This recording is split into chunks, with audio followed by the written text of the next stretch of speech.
participating, contributing, and being here. That's what this 30 minutes early is about. So thank you both. All right. Well, in the interest of time, respect to ourselves, right? Because what did Bruce Lee say? If you love your life, you'll love time, because your life is comprised of time, right? So we are going to get going and all that good stuff. So I'm gonna write 2 words up here. You know, always starting off with thinking. So, okay. Priorities and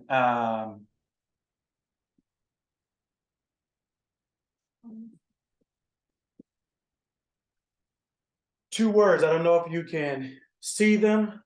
The 2 words are priorities and empathetic. Priorities and empathetic. Does anyone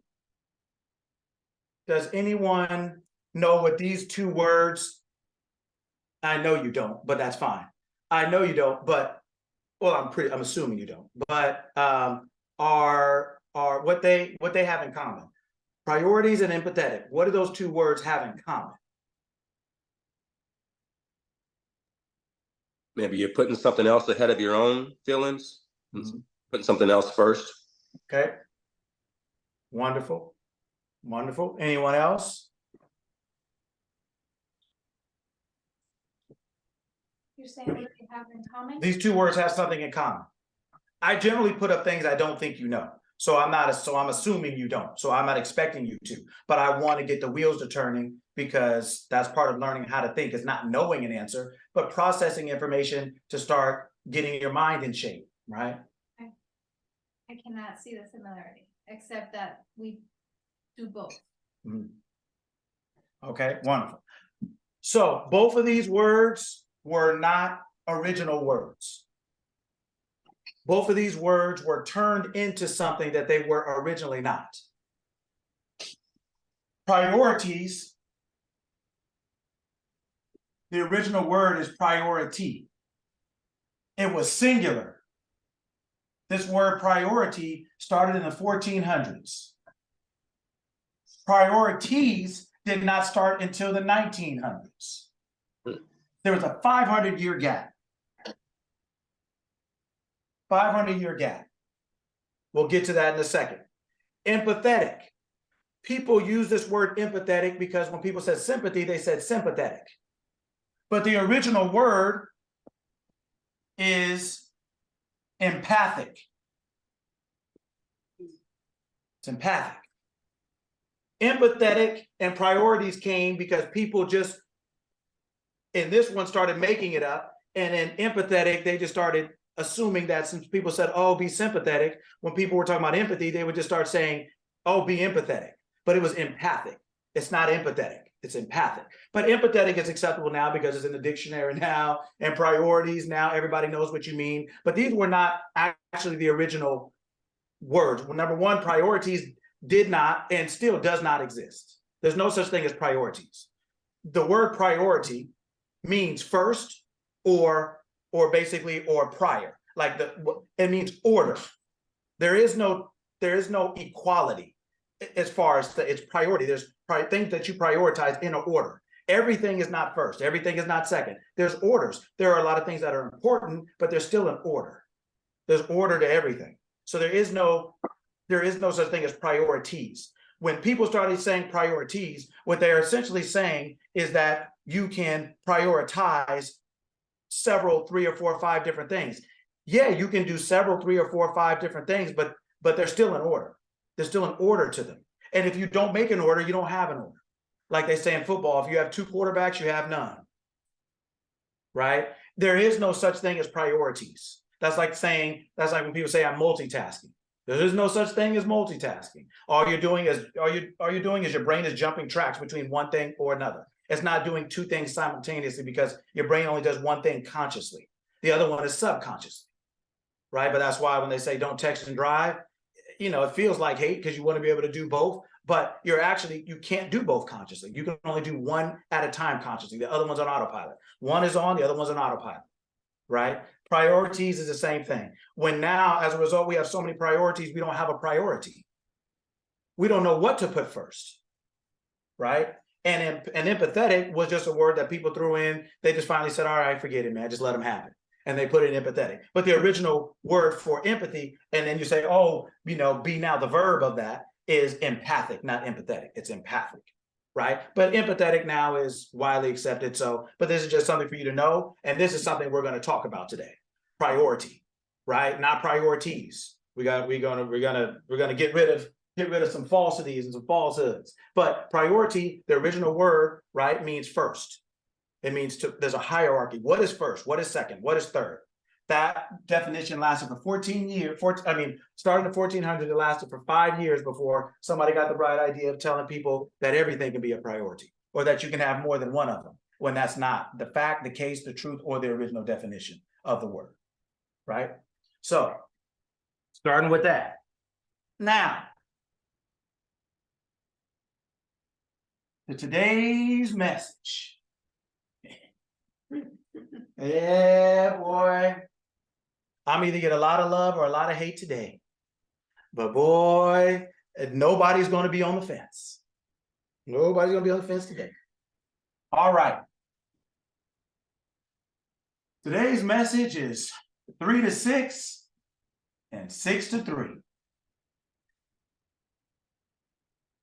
This the first time I heard this term was from a coach, and he was talking about his players, and he said practice for them was 3 to 6. So what they did for a living was 3 to 6. 6 to 3 were their off hours, right?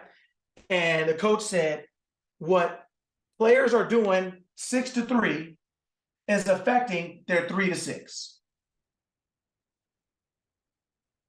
What you do in your 6 to 3 is affecting your 3 to 6. What you do in your free time affects your prime time. It affects your prime time. And this came up to me because, teaching and helping people, whatever else it is, and that includes myself. Every time I'm talking, I'm listening, I'm hearing. When I'm talking to someone else, I'm learning. I am teaching and learning. In the sense of like, I can hear myself and I'll say, oh, in the attempt to try to get a point across to someone, I'm learning different ways to do that. So a new way I learn is a new thing I've learned.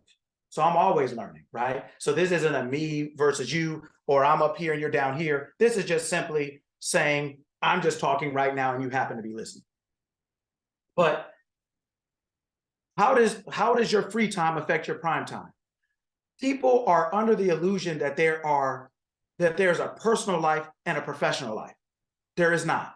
People are under the illusion that like there is there's these boundaries that we artificially create to try to add meaning to our lives as humans. And it makes sense, right? Are we talking about morning? Are we talking about night? Are we talking about, Tuesday or Wednesday? But if you woke up today from a coma, you wouldn't know what today was. You can't look outside and be like, well, the sun is at an angle, so it's probably Wednesday. You wouldn't know what today was, right? Because the illusion of time, the illusion of boundaries, the illusion of things that we use to try to make sense in our world, right, as humanities and the human mind, often gives us, because it's an illusion that we're using to try to define a truth, it kind of goes from illusion to truth back to illusion. Here's what I mean as well. A lot of when we take maternity leave or paternity leave at our jobs, that is something we're taking that is something that happened in our personal life that we're now taking professional time away from as a result, right? So there is no boundary. There is no, what we do in our off hours affects our on hours, right? There are people that I work with that are literally, they may have good jobs, or they may be, or they may have whatever jobs, but literally they can't even do their 3 to 6 because of their 6 to 3. They're staying up too late, drinking too much, watching too much TV. They're doing so many things that are counterproductive to their prime time ability that they don't function well enough in prime time to actually even improve their personal, to improve their personal time. They're literally in their own way. They're walking into work with a hangover. right? They're walking to work 20 minutes late because they didn't figure out what they're going to wear the night before. Because this is my free time. Don't tell me anything. I don't want to know. I don't want to hear nothing. I'm off. Yeah, but by the time you get back on, you're late. By the time you get back on, you're behind. By the time you get back on, you're unprepared, right? Because we try our best to separate certain areas of life because it makes sense in our humanity. But in reality, it doesn't work like that, really. It doesn't really work like that, right? Everything is just going around in a circle, co-mingled, and so the better we do here, the more we have to offer here. The more we do here, the more, so it does come back in a circle, right? But we have to realize that there are, as much as we try to separate in our mind, in reality, the day doesn't separate. In reality, what we did in the evening will affect our morning. What we do in the morning will affect our evening. And so we have to be mindful of that. Our 3 to 6, our prime time, our 8 to 5 job, whatever else it is, after 5 and until 8 the next day, what are you doing with your time? What are you doing with it? Who are you talking to? What are you talking about? Who are you listening to? Where are you going? What are you doing? What's happening? Right? Because all of us, so many of us here, especially on this call, are entrepreneurs, especially. And especially when you're an entrepreneur, you don't have somebody telling you what to do, making up your day or making up your schedule. You have to be more self-governed, more self-guided, more self-directed, more self-aware, more self-disciplined, more prepared. You have to be more than, it takes more to be free than it does to be governed, than to be, enslaved. It takes more.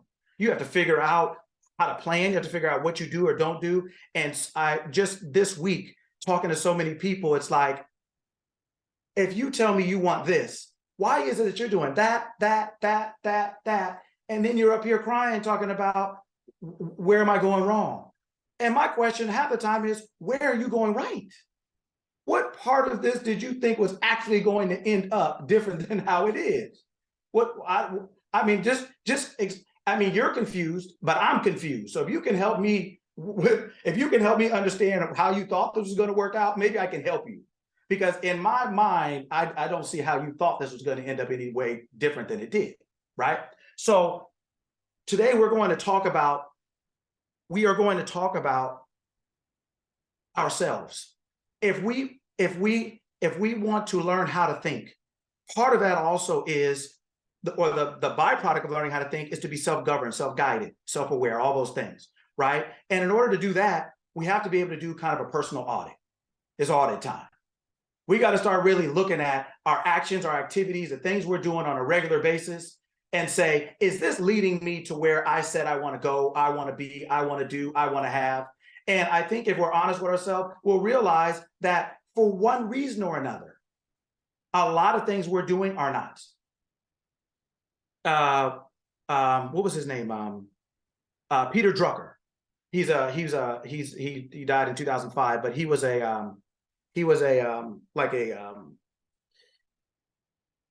with a lot of people, but he also worked with a lot of companies talking about productivity. And I'm sorry, Kari. I'm sorry, I was going to say he was an investor and a philanthropist. Yes, and he worked with a lot of companies talking about activities. You're managing your company, managing your activities, managing. So when we are like the class I teach, right, you are your own business, like the business of you, almost like a regular company, you have to audit. You have to figure out, is what I'm doing leading to a desired end, whatever else it is. And Peter Drucker said, there is nothing so useless as trying to do something efficiently that you shouldn't do at all. There's nothing so useless as trying to do something efficiently that you shouldn't be doing in the first place. And we have learned to be so efficient with things we shouldn't even be participating in the first place. And so we are finite beings. In our human form, we have finite beings. We have finite energy, and we have finite time. And so when we are engaging in activities that don't lead or point to an end or are not a reflection of our desired end, we are taking power away, energy away, time away, opportunity away, achievement away, because we're spreading ourselves too thin in too many directions. And we think because we can rationalize it or because it's always been done or this is what everyone else is doing, that it's going to lead to our desired end. And week after week of people I talk to are literally killing themselves, exhausting themselves, wearing themselves out. and have nothing to show for it, are dissatisfied, unsatisfied, unhappy, unfulfilled, but exhausted, and they can't figure out why. They're saying, if I put in all this time, how can I still feel like this? Right? So a lot of people aren't quitters, but they quit. They're saying, I don't want to keep going like this, and I don't know how I can get better or how this is going to change. I'm doing all I can do. I'm waking up at 5. I'm staying up till 12. I've joined every organization professionally that I could find. I'm trying to squeeze time to go in the gym, and I'm on a diet, and I'm with my kids, and I'm doing this, and I'm doing that. And so they can point to all the activity they do, yet cannot point to any productivity that comes out of most of it. Right? Productivity life is a game of production. There are people that we call bad people that have ruled the world, that have been president, that have been king and queen, this is not a morals and ethics contest. It's almost like professional sports. You see all kind of people in there that would literally, you wouldn't want to spend 5 minutes with, but you'll watch an hour of them on a TV playing a game. Mom said on the chat, busy, not productive. Right. Mhm. And most people can't differentiate between the two or define the two or even realize that there is a two. They just think they're synonymous, one and the same. Right. So today we're going to talk about how we're going to talk about when your 3 to 6 is off, as soon as it's 6:01 or 5:01, what are you doing until 8? What are you doing until 8? Right? What are you doing in your free time that affects your prime time?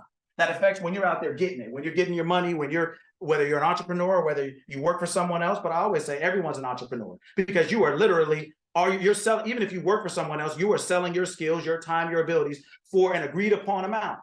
Now, unless they have a gun or unless slavery's back in, you're still an entrepreneur. You're selling your abilities, skills, and talents for an agreed upon amount. You're an entrepreneur. When you understand that, then going to work late and saying, well, it ain't my business, it ain't my job. Yeah, but it's your business. It's your life.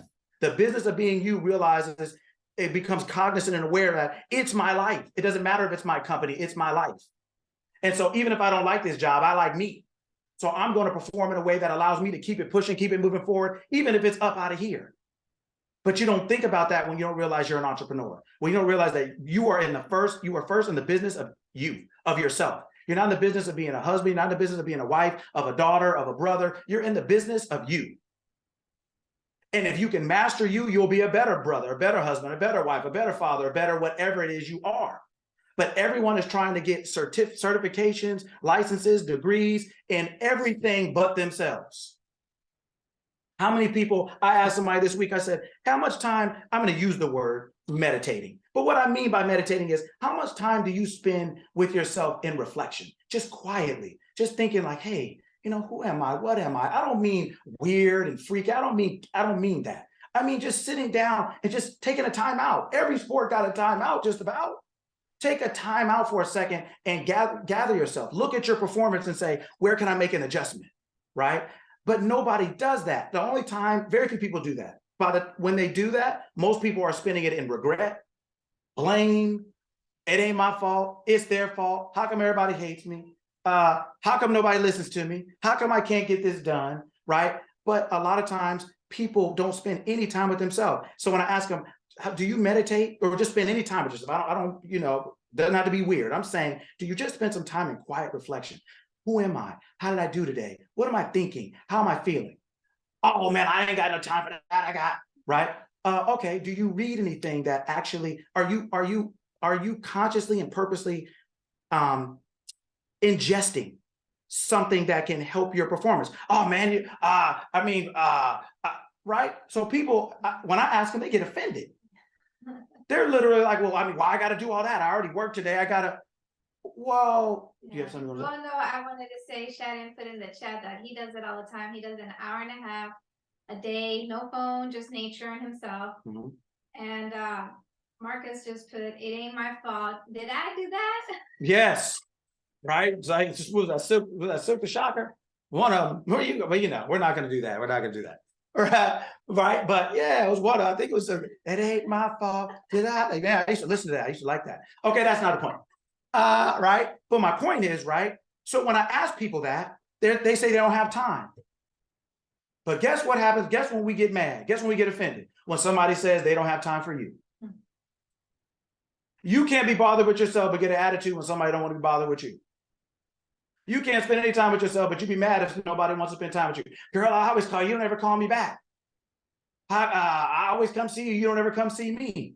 Well, that's the same thing your inner self is saying. I'm always trying to talk to you, you don't ever talk to me. You only talk to me when you're complaining, when you're like, oh God, help me, I don't feel good. Oh God, I'm broke. Oh God, we only talk to our higher self when there's something wrong, something bad, something we don't like. But when it's all cooking and all popping, oh, it's like, I ain't got it. Don't have it. Won't spend any time with ourselves. Won't get to know ourselves. Won't develop ourselves. Won't do it. Won't do it until it's chaos or catastrophe. But by that time, it's too late. You don't know yourself well enough to operate together. Right? It doesn't work like that. Right? So today we're going to talk about that.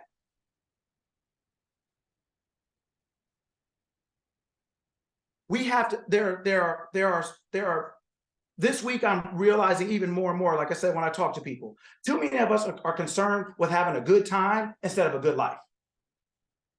We're too concerned with like, oh, what can I do now? What can I do this? And so we think like, if I go from good time to good time to good time, it's going to end up in a good life. But that's not necessarily the truth. And most of the time it's not, because most of the time people are driven by sight, not vision. People's behavior is sight behavior, it's not vision behavior. What does that mean? When your behavior is sight driven, it means you're walking around like, what's everybody doing? Where are they going now? Oh, they running. Oh, they shooting. Oh, there's a sale. Oh, the game is on. Wait a minute. Our sight is literally manipulated by every external thing possible. We can't focus. We can't focus, right? We're just literally like a 3-year-old in the room, just going around touching everything, right? And you come back 15 minutes later and the whole room is a mess because they played with everything in the room for 24 seconds. And you're like, this room was just clean 15 minutes ago, right? And you come back, there's toys everywhere, books everywhere. You got pillows on the ground. The bed is undone somehow. And they've done 50 things in 30 minutes. They didn't play hide and go seek by themselves. They'd been in the closet. They got all the toys out. They got the shoes out. They walked around in their new shoes. Like that's sight driven, right? We have to learn to be vision driven. What is the thing that we want to do or be or have that governs everything that we do during that day? I wrote some things down on the board because, I'm trying to keep it organized and everything like that, but I'm just going around. I'm just going off now and it's just off the track. So just don't worry about it. You'll get it all. It went from like an organized buffet. Now it's gumbo. Everything is thrown in. Just take out what you don't like. I ain't got time. I can't do it. Right. So, So vision driven. What is our vision? Who are we? Who do we want to be? What do we want to be? Right. And can somebody look at you? This is what I want everybody to do, an experiment. Like I said, I'm going around. This is supposed to be later, but I'm going around. I want everybody to do an experiment. I want you to pick somebody in your life. Don't tell them. Pick somebody in their life. Watch them for 30 days. Don't say nothing to them unless you have to. Like if you're going to pick your kids, then you got to say something, right? But otherwise, literally pick somebody that you can say the least amount to, but that you are going to watch like you are a parole officer. Like you got them on camera, film for 30 days. And I want you to see if all the things they're telling you that they want to do or be or have, I want you to see, does their life look like that? Would you know that if they didn't tell you? Or if they did tell you, you'd be like, oh yeah, for sure. Oh yeah, for sure. No doubt. Oh, you want to be a ballerina? Oh yeah. I mean, I didn't know that, but I saw you dancing all the time, so I could see that. Right? If they told you, you would agree immediately. Or if they didn't tell you, you could cop a good guess. Like, bro, you like sports? I see you out here working out every day, or I see you throwing a football, or I see you going to all these accounting conventions. Are you an accountant? I want you to look at somebody for 30 days. Preferably somebody you don't have to say much to as far as whether you agree or don't agree with what they're doing. But look at them for 30 days and see what you look at. I will promise you that 99% of you will say, I would never know that they wanted to be or do or have this based on the way they live their life. I would never have guessed it, ever. And then you can take that and look at your life and say, well, what would people say about me? Does my life look like that? I don't have to tell anybody anything. Everybody knows what it is. Just even if you, 30 days, yeah, people can't tell in an hour. They can't tell in one day. That's why I said 30 days. Because people will tell you, oh, I was busy this week. Oh, I had a cold. Oh, well, you know, oh, people make up excuses, right, or why they can't. That's why I said, give them 30 days and don't tell them. Just watch. And what you see in them, realize people could be looking at you the same way. And realize you should be looking at yourself the same way. Am I living my life in a way that there is no doubt about what I want, or what I believe, or what I think, or whatever else it is? Now, what you want and you believe in what you think, there's no doubt about that now, right? You just think you fooling somebody, but everybody else knows whether you up working out or not. Everybody else knows whether you get to work on time or not. Everybody else knows whether you calling in sick every week and wondering why they won't give you this raise. Everybody else knows why, you know, everybody else knows why you doing what you're doing. You could sell them whatever you want. And that's the bad thing about humanity, is that we actually think that if we convince someone else that is true, that we've convinced life, and life ain't playing that. Oh yeah, it's all right, man. We can go steal this stuff from the store. It's all good. Yeah, all right, cool. Yeah, we got a plan. Then you get caught. Then the two people you didn't convince, your parents and the police, then what you gonna do? Then you're like, man, neither one of you, both of you agreed, and neither one of you can save each other. In humanity, we agree with each other. We're so concerned about everybody agreeing with what we think or believing in what we believe in, that we think if we get their buy-in, it's all good. Right? But life doesn't care what you agree to. They only cares what you do. So I want you to take a look. Do this experiment. There'll be a couple of them today. Do this experiment. Pick somebody in your life for 30 days and look.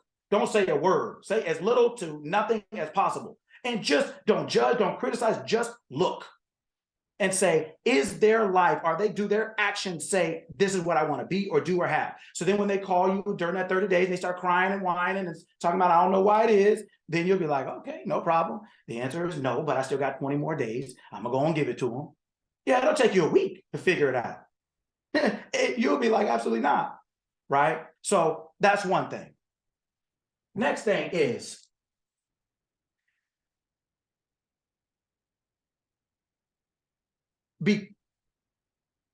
distractions and coping mechanisms. When we do not have a vision for ourselves, we resort to distractions, AKA coping mechanisms, to deal with the lack of satisfaction, success, achievement, joy, thrill, right? Sigmund Freud said, life is often too hard for us. So we resort to palliative measures, drugs and alcohol, distractions, and entertainment. We resort to coping mechanisms when we don't feel fulfilled and satisfied. Yet every day we're going by. We're waking up every day and ending the day going to sleep like that. You wonder why people hit their alarm clock 15 times in the morning? Who's in a hurry to get to that? Who's in a hurry to repeat that? Right? Without a vision, without an understanding of what you want to be or do or have, you will be or do anything. If you don't know where you're going, what's the wrong way? How do you know what's the wrong way if you don't know where you're going? Right? So a lot of things start with that. What do you want? What do you want? Right? So that's when the word priorities comes in. Oh, well, I want to do this. I want to do that. I want to do this. I want to do that. Cool. You can do a lot of things. However, the people that we know, Kobe, Michael Jordan, LeBron, Bill Gates, Warren Buffett, Jeff Bezos, Elon Musk, Oprah, Tyler Perry, just people that we just casually know. How many different things, I mean, within their genre, right? Within their genre. But how many different things do they do outside of what you know them for? I mean, was Oprah selling makeup?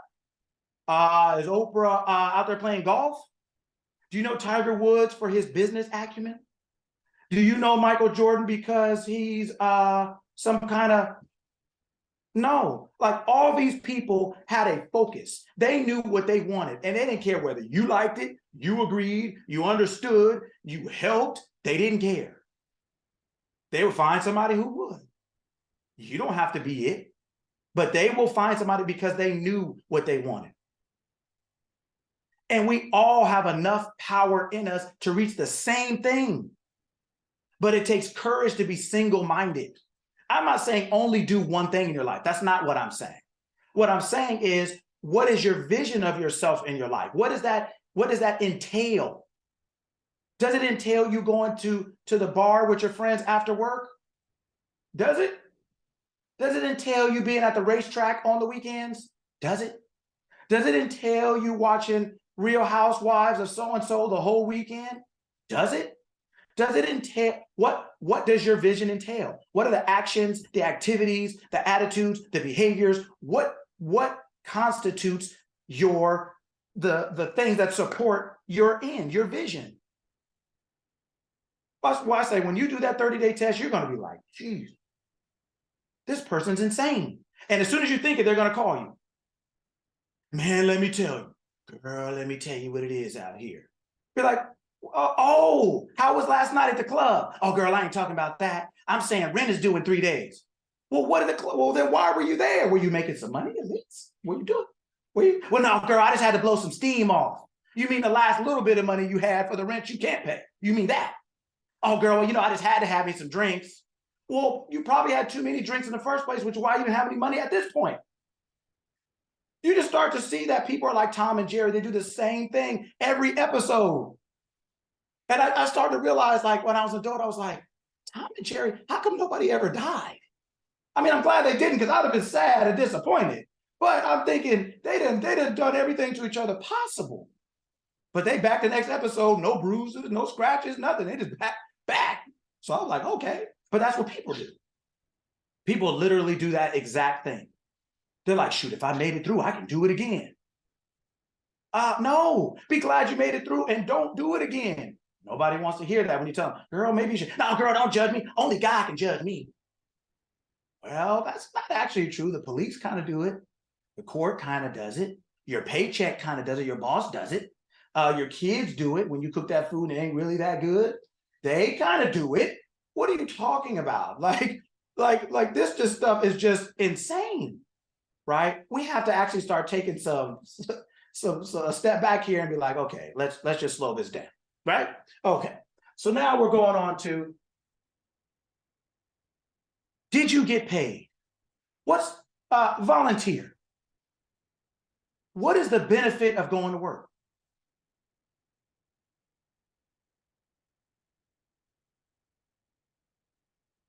Anybody? Other than your paycheck? Yeah, that's it.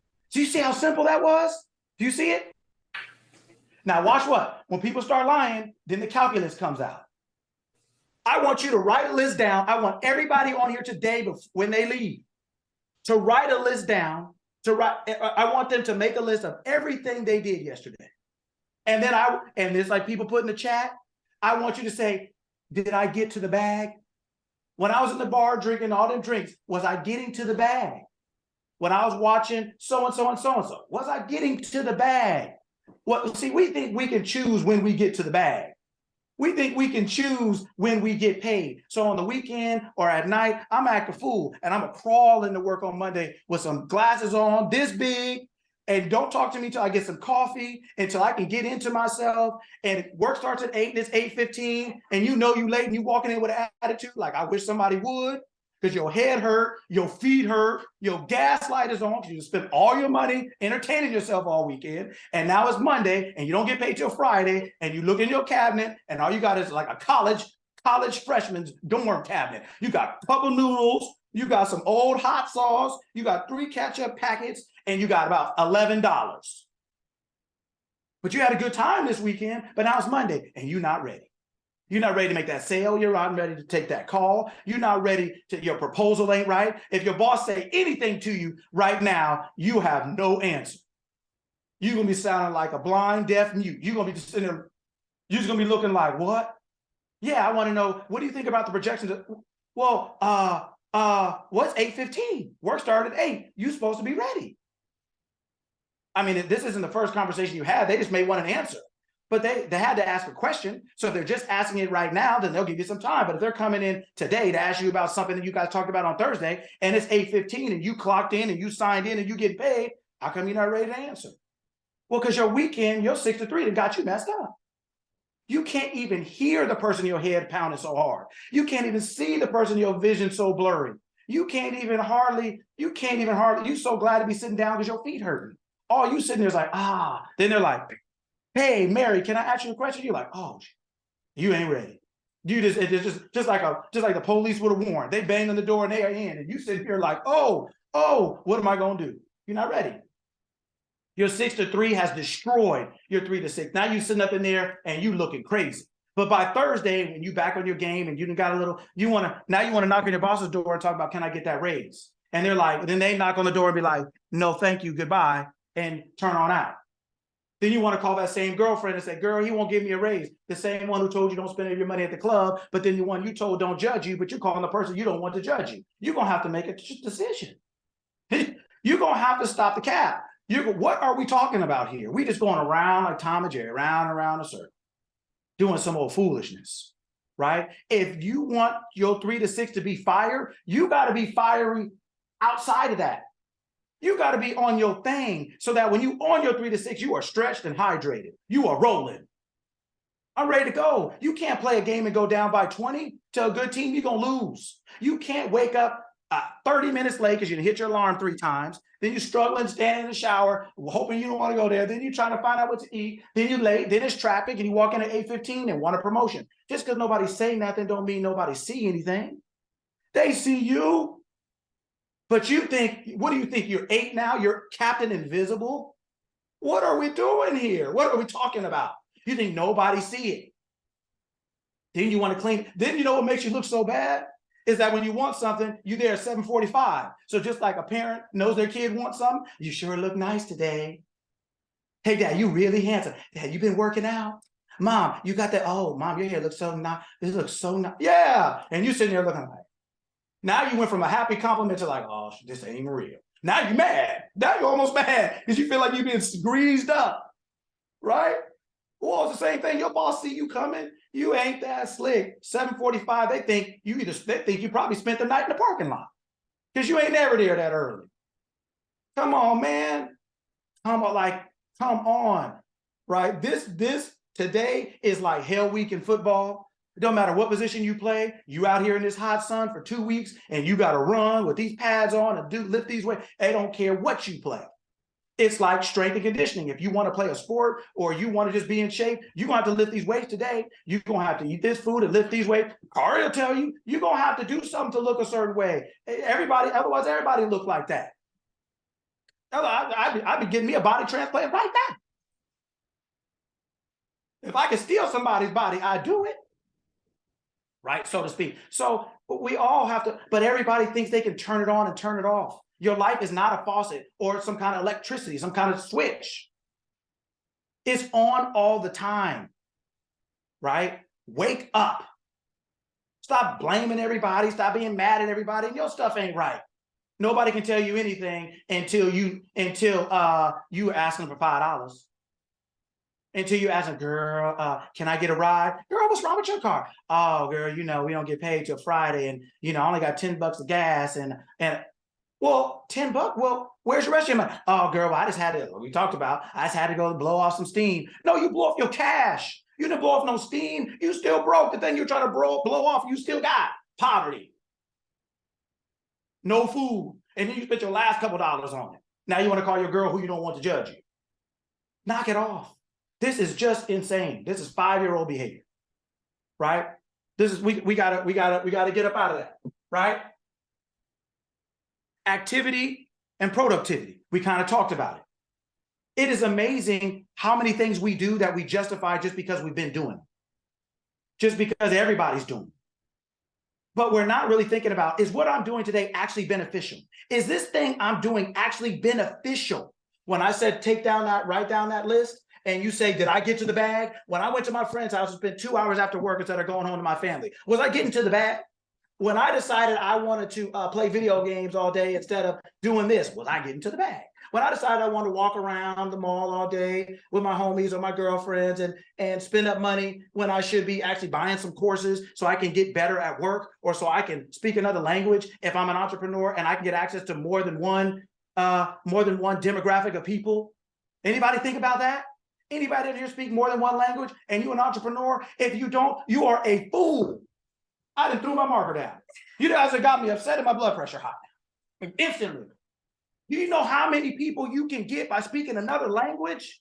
I go to the car wash and I get more free things than the people who naturally speak Spanish. They're so happy to see me coming. I don't even need a marker. I need a minute. I don't need a marker. I need a minute.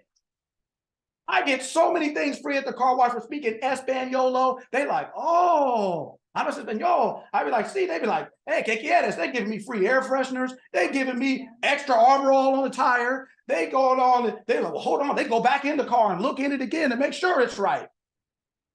I teach a class in Spanish. My point is that there's so many people you can get to. Yeah, Kari, I know you understand. There's so many people you can get to. But if you want to be an entrepreneur and you stand in one little lane, half of people you're not even an entrepreneur, you're a fraudpreneur. You're not even doing it. You're not figuring out every way to get to the bag. What are you talking about, right? Learn another language. Get up early and get yourself prepared so that if you walk in that office at 7:45 or 7:59, if your boss walk in at 8 o'clock, if you on, you on. Talk to me 8 o'clock, 8:01, 5:01. As long as I'm in this building, in the elevator, you can ask me, I'm ready. When I committed to walking through these doors, I am on. This is not for him or her. This is for you. This is for me.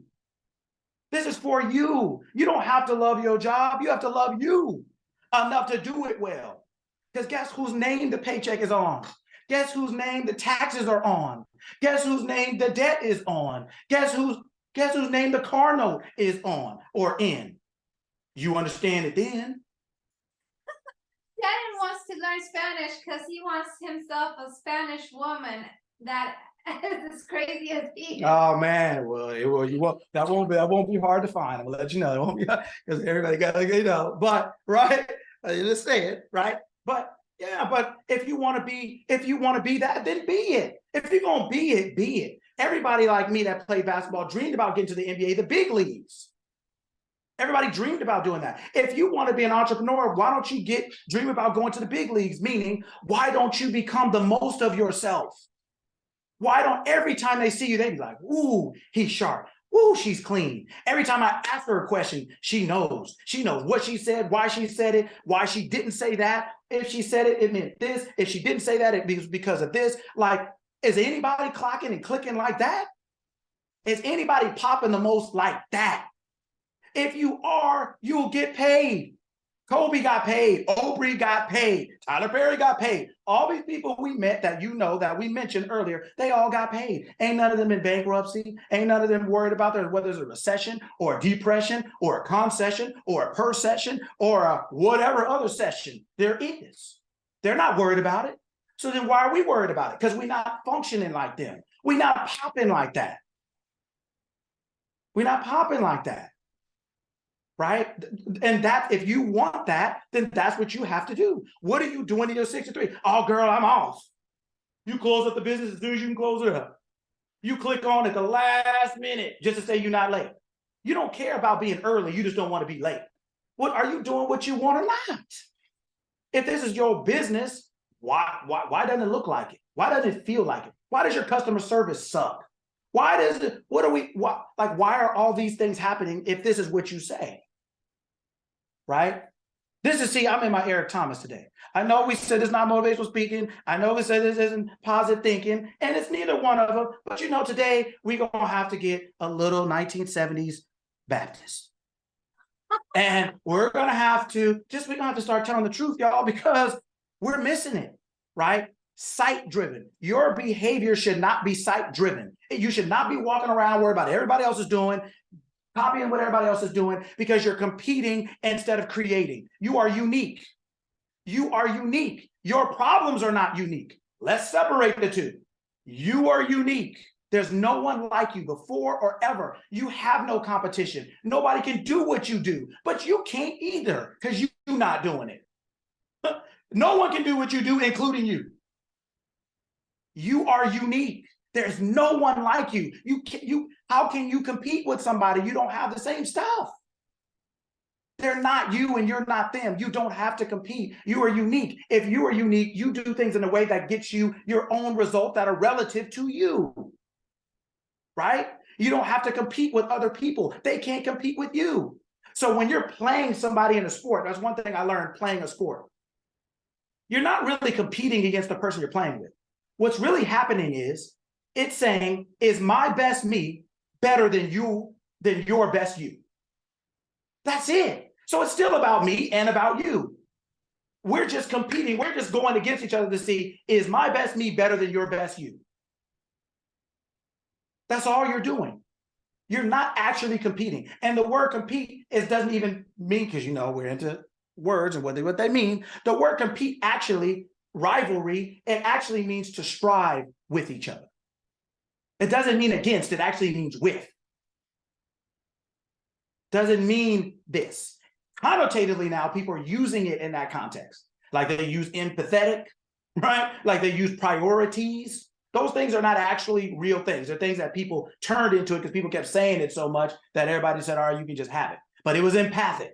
It was priority. There's only one. You don't have priorities. You have a priority. And then you have another one that you have something that goes under it, like a hierarchy. They are not all the same. Everything is not the same. Stop the cat, stop the lie, or wake up, because it ain't true. There's only one priority. And then you go here, here, here, here, here.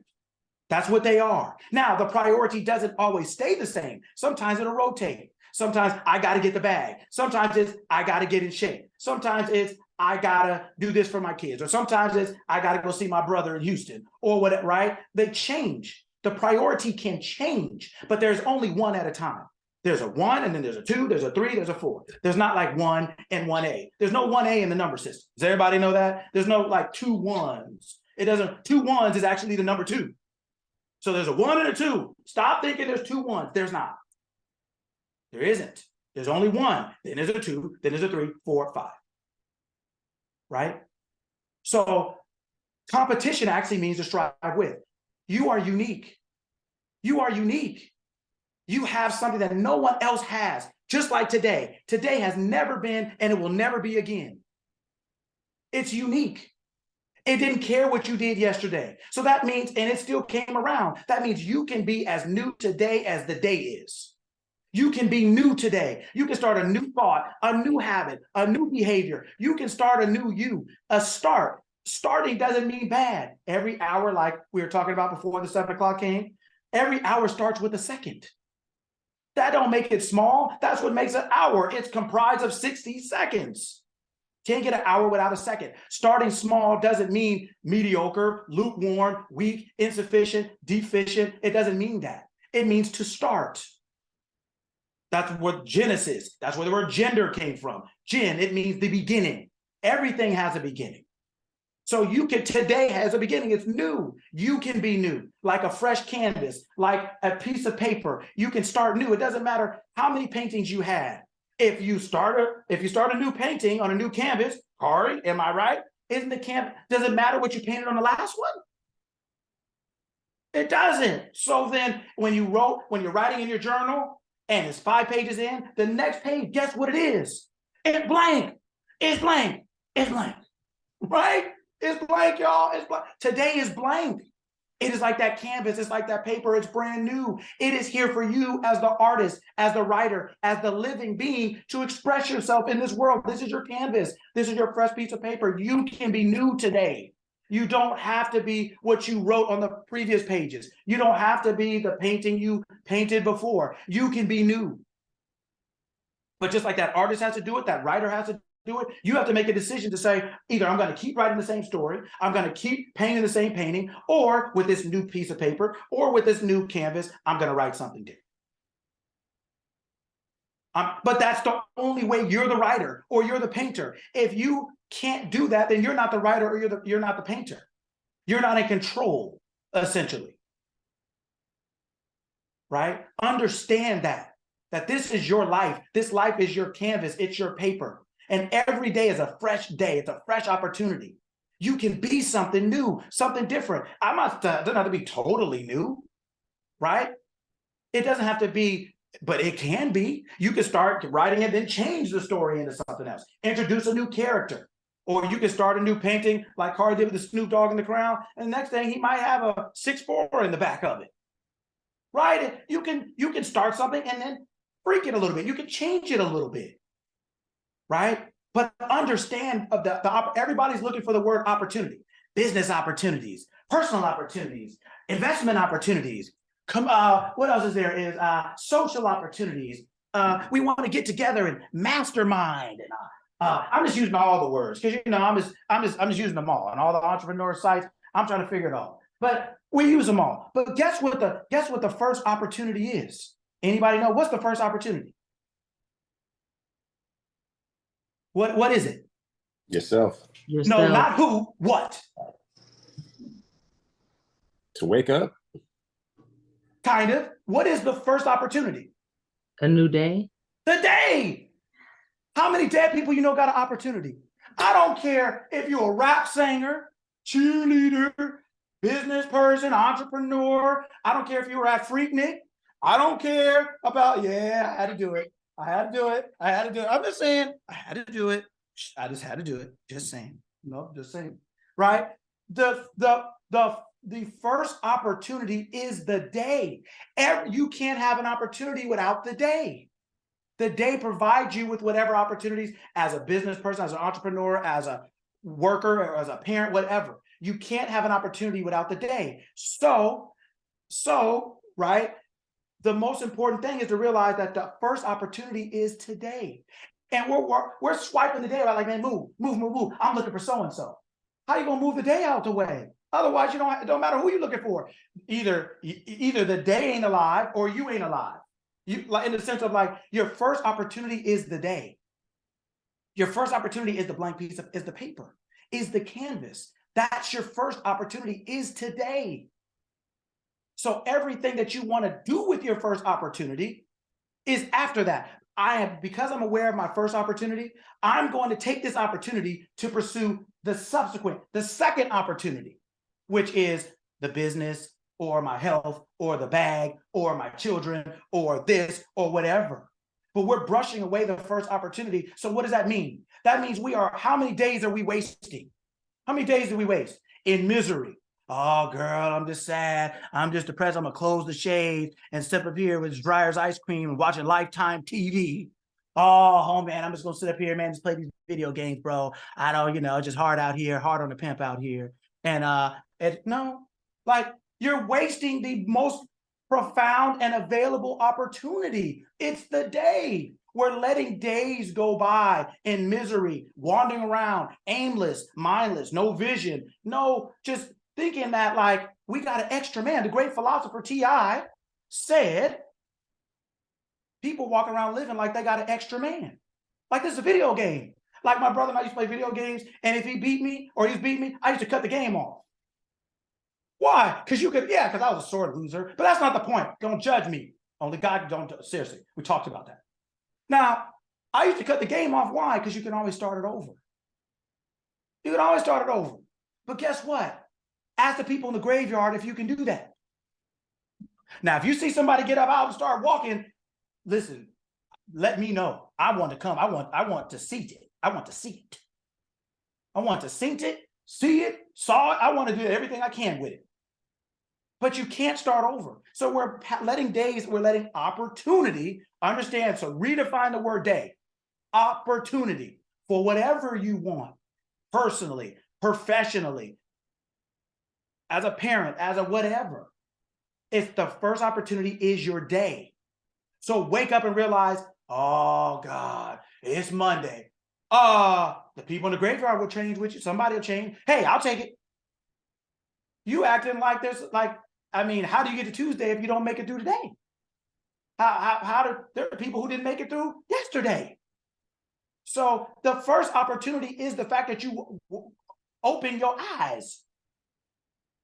Start with that before you start looking around talking about, oh, I need to call so-and-so. I need to be prepared, stretch and hydrate your own opportunity. Be aware of today. Today is the day. I have this day. I have this piece of paper, this fresh canvas to say, this is what it's going to be. I'm going to wake up and say, not wake up and see, what's so-and-so doing? Who called me? Should I call him back? Well, let me, and you're looking for all those opportunities. You're not taking advantage of or being mindful and aware of the one you have right in front of your face today. Be mindful of today. That's your first opportunity. Make the most of your day. Carpe diem, seize the day. Make the most of your day. Then you'll make the most out of everything that's in it. You'll be aware of your relationships. You'll be aware of your friendships. You'll be aware of your health. You'll be aware of your money or your bag. You'll be aware of whatever else. When you first things first, the first opportunity is the day, is the day. Be aware, right? Okay. What else can I get mad at you guys about? Next thing, right? Be willing to let go. There are so many things that we do every day because we're used to doing them. Everybody's doing them. I've been doing it for so long. My whole family's doing it. Everybody in the office does like that. Everybody leaves at this time. Everybody does at this time. Everybody comes at this time. Everybody got the same hairdo. Everybody got the same dress. Everybody got the same this, right? We're doing things on autopilot. They're aimless and mindless. And because we are doing something, activity, we're equating it synonymously to productivity. And we are wasting time doing things we shouldn't even be participating in from the beginning. So when I told you to write that list down and say, every day, I want every one of you to do it too. Don't sit there smiling and laughing and nodding and then cut the TV. I'll be like, shit, I ain't. Because you don't really want to know. But you're going to have to avoid me today because I'm telling you the truth. Here it is. When you write that list and you put, I did this equal, what did I get? What did I get paid? What was my check? What did I get from that? What did I get? Did I get faster, stronger, smarter, happier, healthier, better? What did I get from that? Was there a bag I got from that? Spending time with your kids, watching a good movie, laughing. I'm not saying you have to be a robot. I'm not saying that this activity can't be fun. What I'm saying is it can't be mindless or aimless. Have fun on purpose in the sense of like, I'm gonna spend time with my kids walking around this morning, like Carl was doing, walking around the lake, having a good time, but like, do something so that you can say equals, I got this from that. When you make this list, you're going to realize how many things you do that, oh, girl, look what I did. I filled up my whole day. Yeah, but what did you get from it? What did you get from it? You put equals and say, what did I get from that? And then anything that you can't say, I got something from that, knock it off. Cut it out, eliminate it, revise it, rework it. Be conscious. If you're conscious of your day, that's your opportunity. Now, what do you want to do with the opportunity? Be conscious with what you're doing. Don't be aimless. Don't be mindless. Don't just be doing stuff because you've already done it, because you've always done it. Everybody's doing it, right? Say, this is what I'm doing it for. This is what I want to get out of it. And cool, I did or I didn't. If I did, I keep going. If I don't, I stop or I rearrange or revise. But it can't be aimless and mindless. We're not just robots and then wanting to be free. Can't be doing what everybody else is doing with no thought or aim. Another thing, here's the next, experimento numero dos. Here it is. Ask somebody something, or when they're telling you something. So when someone's telling you something, or you ask them something, right? Then let them say what they say. Then say, what do you mean?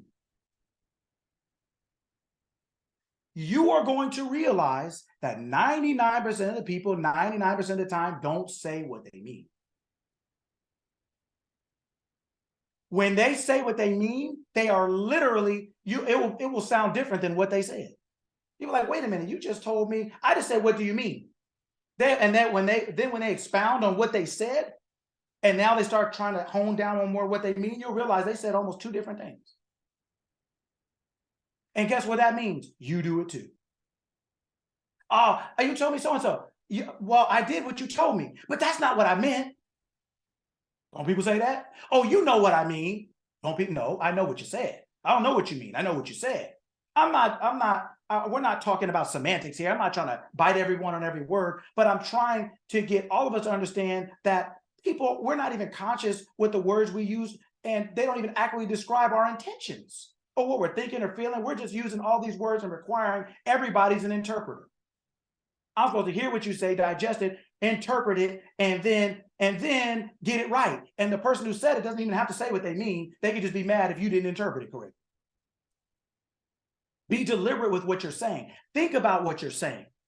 Try your best to describe yourself or describe a situation or whatever as best you can. Don't leave it up to making people interpreters. Nobody signed up for that job. Say what you mean. But that's a lot of times we have a hard time saying what we mean because we don't even mean what we say. Yeah, girl, you know it's Monday. You know I'm about to go on this diet. Monday morning. You call at 11:30. Girl, where you at?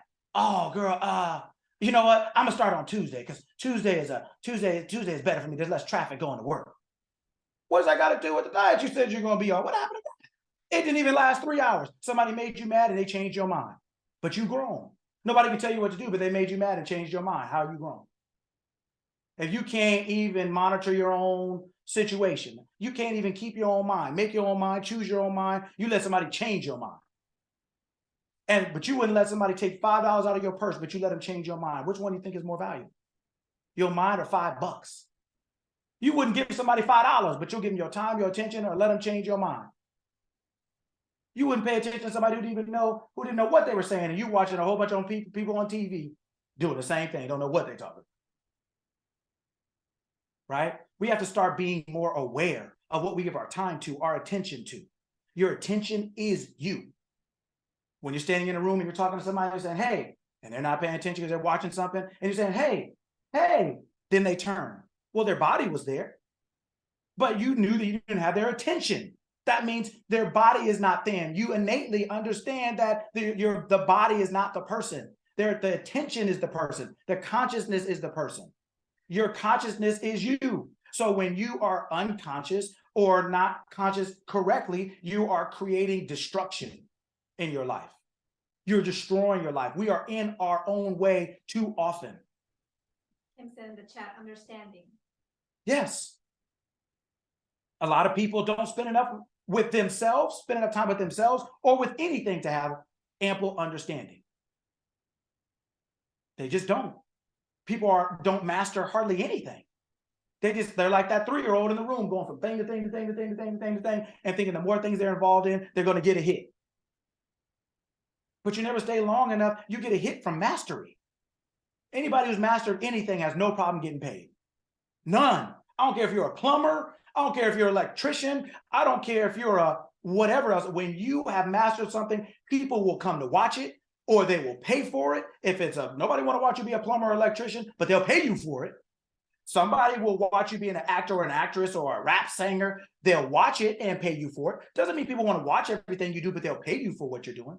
Some things people don't want to watch, but they'll pay for it, like a service, right? When you have a talent, they may want to watch it, but you have to master it if you want to guarantee customers. So everybody's out here trying to be a master of marketing, a master of 50 times on the chat, 50 times here and be 50 times here and 50 times here, and you suck.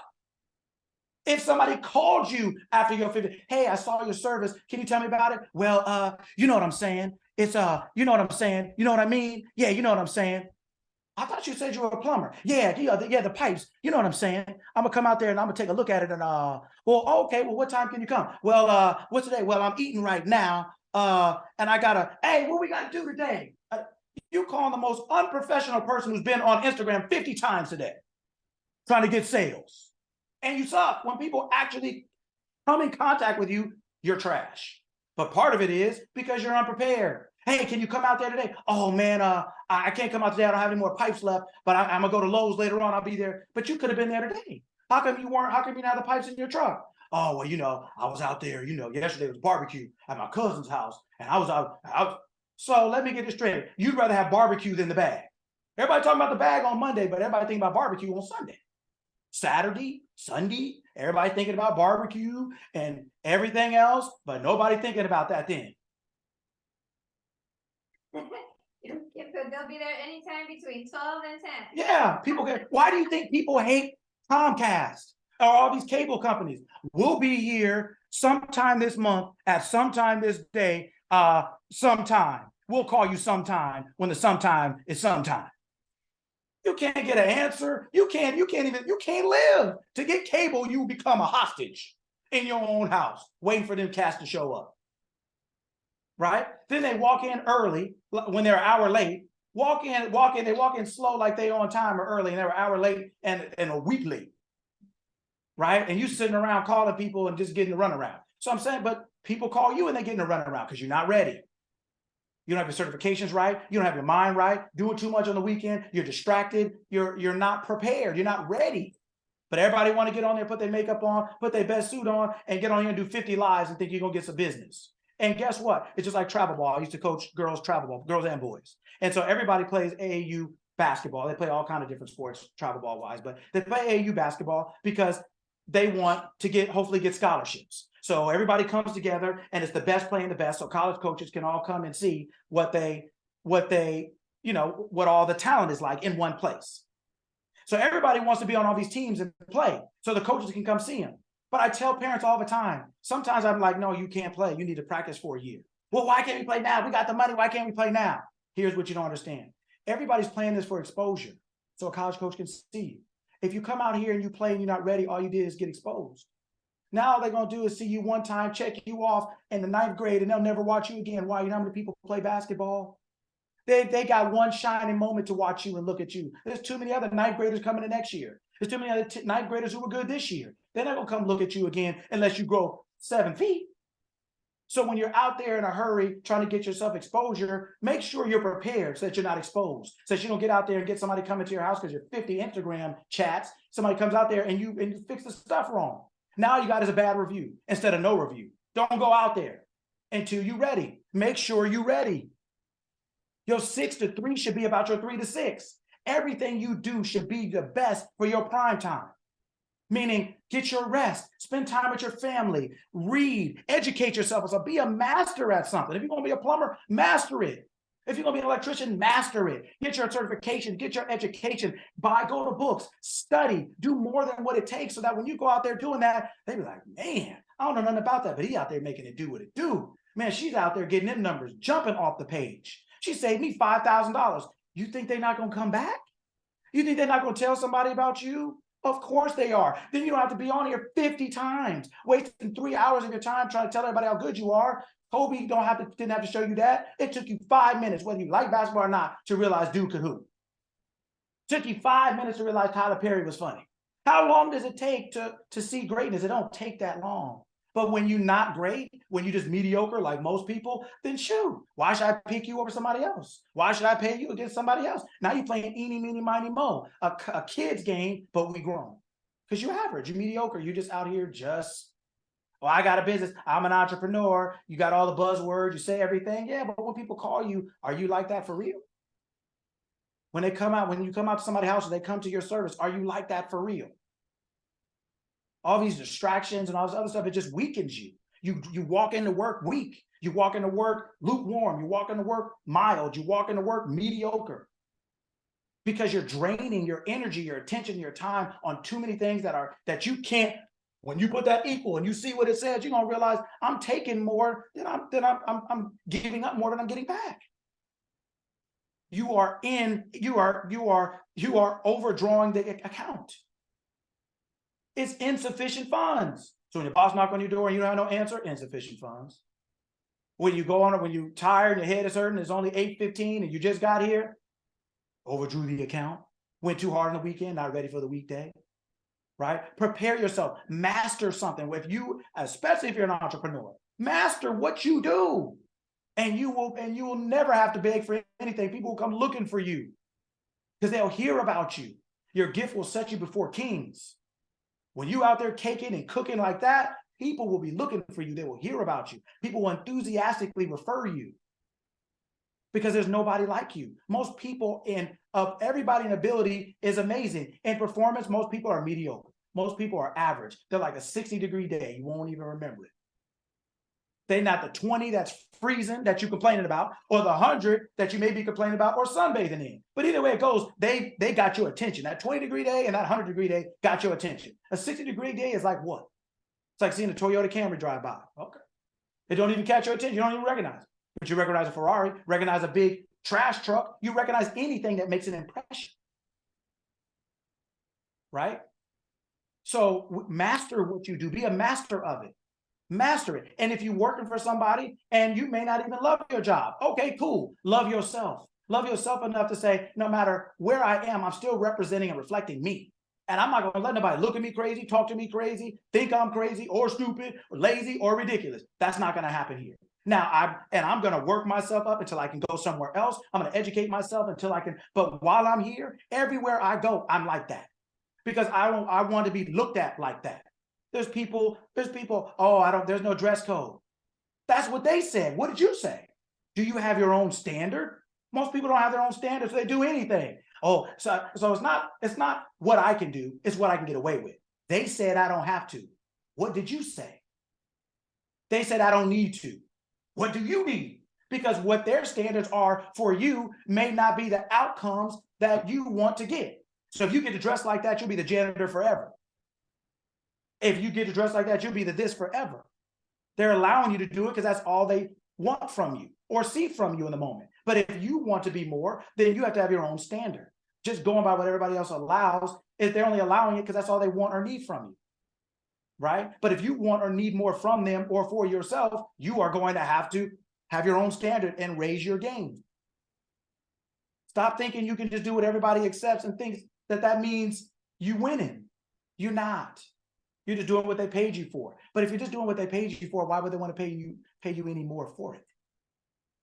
Why would they want to pay you more? You don't provide any more value. So you can strike, march, and everything else, but everyone who provides value gets paid. Whether you say, oh, okay, you're too stupid to realize I'll take my talents over here.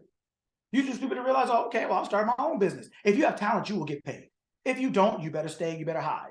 Stay in the union, hide. You better just stay with the group, hide. But you're not going to get any more than the group. And if the group is unsatisfied or dissatisfied, guess what you're going to be? Right with them. Jim said your own values. That's it. But people don't have their own values because they don't have their own vision. You can't, if you don't know where you're going, you don't know what to value. What's the right direction? What's the wrong direction? What's good? What's bad? Who should I be hanging out with? Should I really be here? Actually, let's do number 3. Numero 3. Here we go. Number 3. For the next week, we're just going to do a week because I'm going to be nice. Week. I want you to just ask yourself at different times of the day, should I be here? Should I be doing this? Should I be with this person right now? Should I be having this conversation?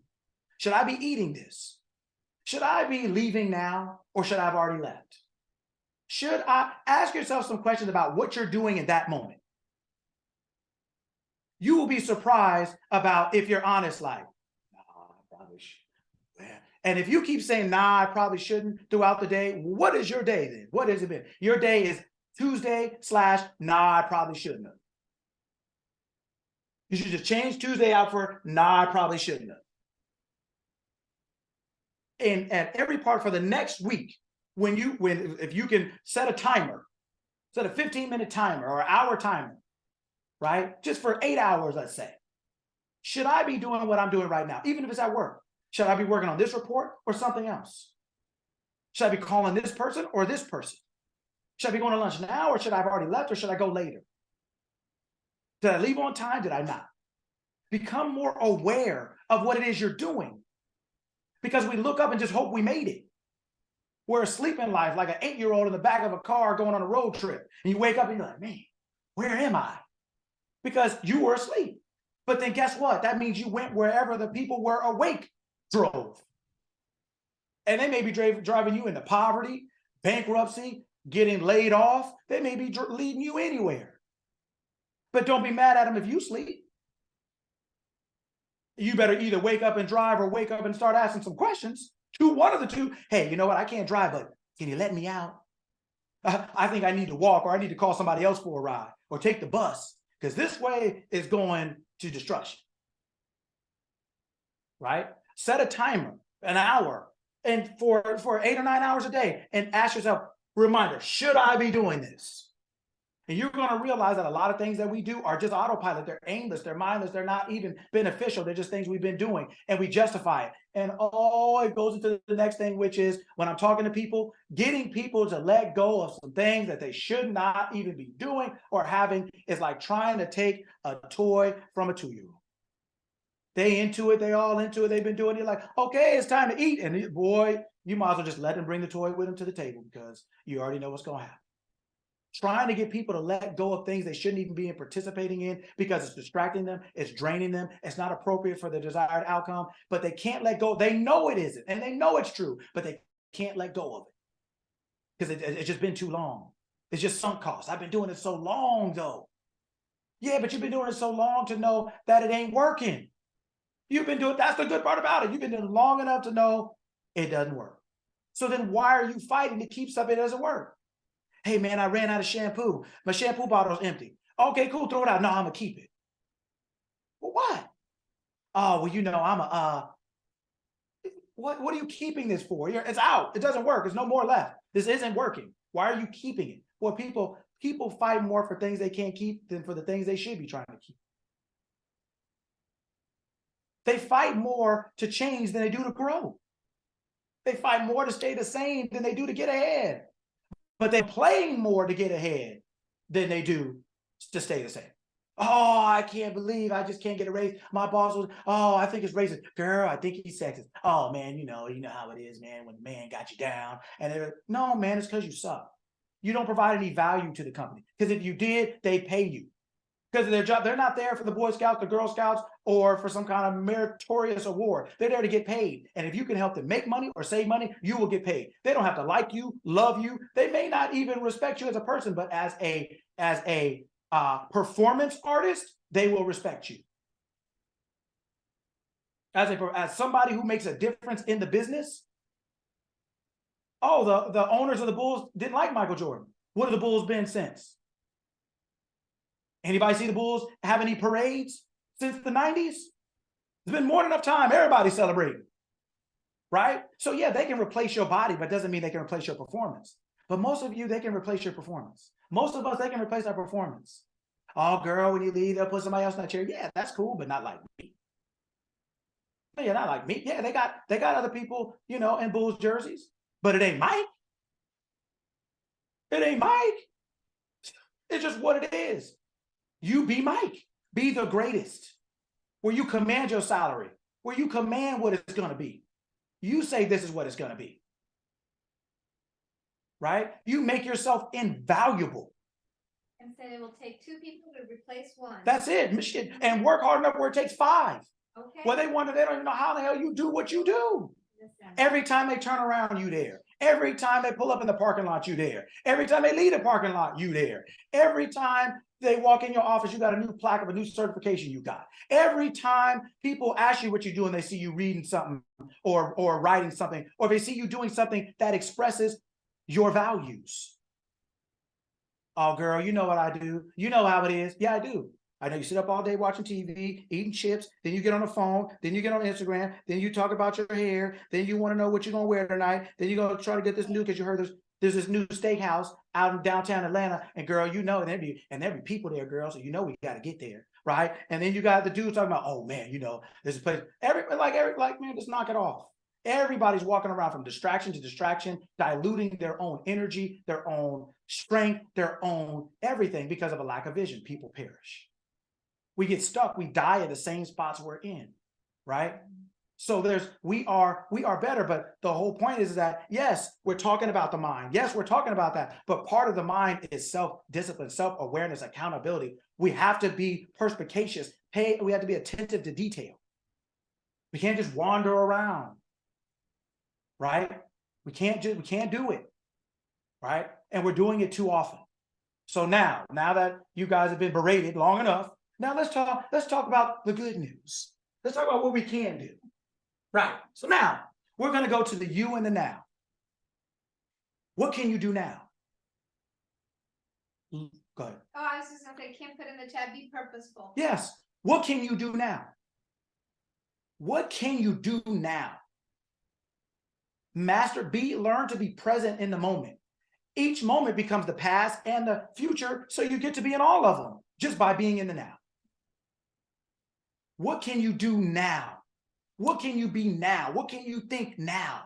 Master the now, master this second, master this moment, and string them up like we were talking about earlier, like base hits. String them up like seconds in an hour. String up your behaviors, your processes, your thoughts, your actions. String them up.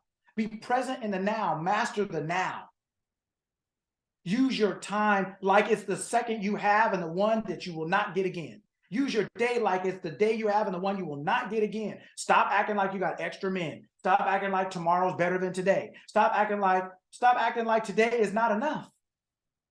Tomorrow's not going to be any better than today as far as in potential. You have to make it what it is. Tomorrow is going to be based on what you did today. So it has enough potential, but you have to use half of it to get over what you did the day before because you messed it up. I don't know if Carl will attest to this, but this is my thought about the gym since when I got out of college and stopped playing all the other stuff. When I started going to the gyms, I always felt like people spent so much time in the gym working out because they weren't even working out. They were just trying to work off a whole bunch of stupidity that they had done before, whether it's bad diet, no sleep. They're spending so much time trying to overcome the bad stuff before they got there that they don't even actually get ahead. They're just trying to recover. Kari, is that true or what do you think? Unfortunately, that's true, and it also depends on what gym you go to. There's obviously a community of certain type of people where you go, but that's definitely true. There's people that are there, they're doing themselves a disservice, and they're going to the gym to try to counteract that, but they go right back home and do the disservice again, and they're right back where they at. Right back, and we do that in life. The weekend is like the gym. People go the weekend, mess themselves all up, right, and then they go to the gym on Monday. They go back to work trying to counter what they did on the weekend. You spend up all your money, use up all your brain power, spend up all your energy, and now you're here on Monday trying to get that money back by working a little overtime, get that money back by doing a side hustle, get that money back. And you don't have to get money back. Stop throwing it out. Stop throwing it out. Then the money you get from your side hustle and everything like that, you can use it to advance you instead of using it to save you. Stop using things to save yourself. Stop destroying yourself. Stop destructive habits and behaviors that are making you having to work 15 times harder than you should. So what can you do now? Master the now, right? Mindset. Okay. So now I'm going to be a little nicer because we're going to calm it down now. You know, we're going to bring it down. Okay. Mindset. When we're talking about learning how to think so that we can live well. Mindset. Volunteer. Who, I'm going to use the word thinks. I'm not assuming whether you do or don't, but I'm just going to say the word thinks. Who thinks they know what mindset means? Everybody's definition may be different. I'm not saying mine is correct. I have my own definition, but if somebody were to say the word mindset or the name mindset, what does that mean to you?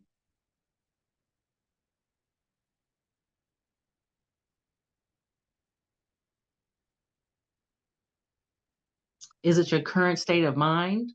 Like how you think? And how do you think? What makes up how you think?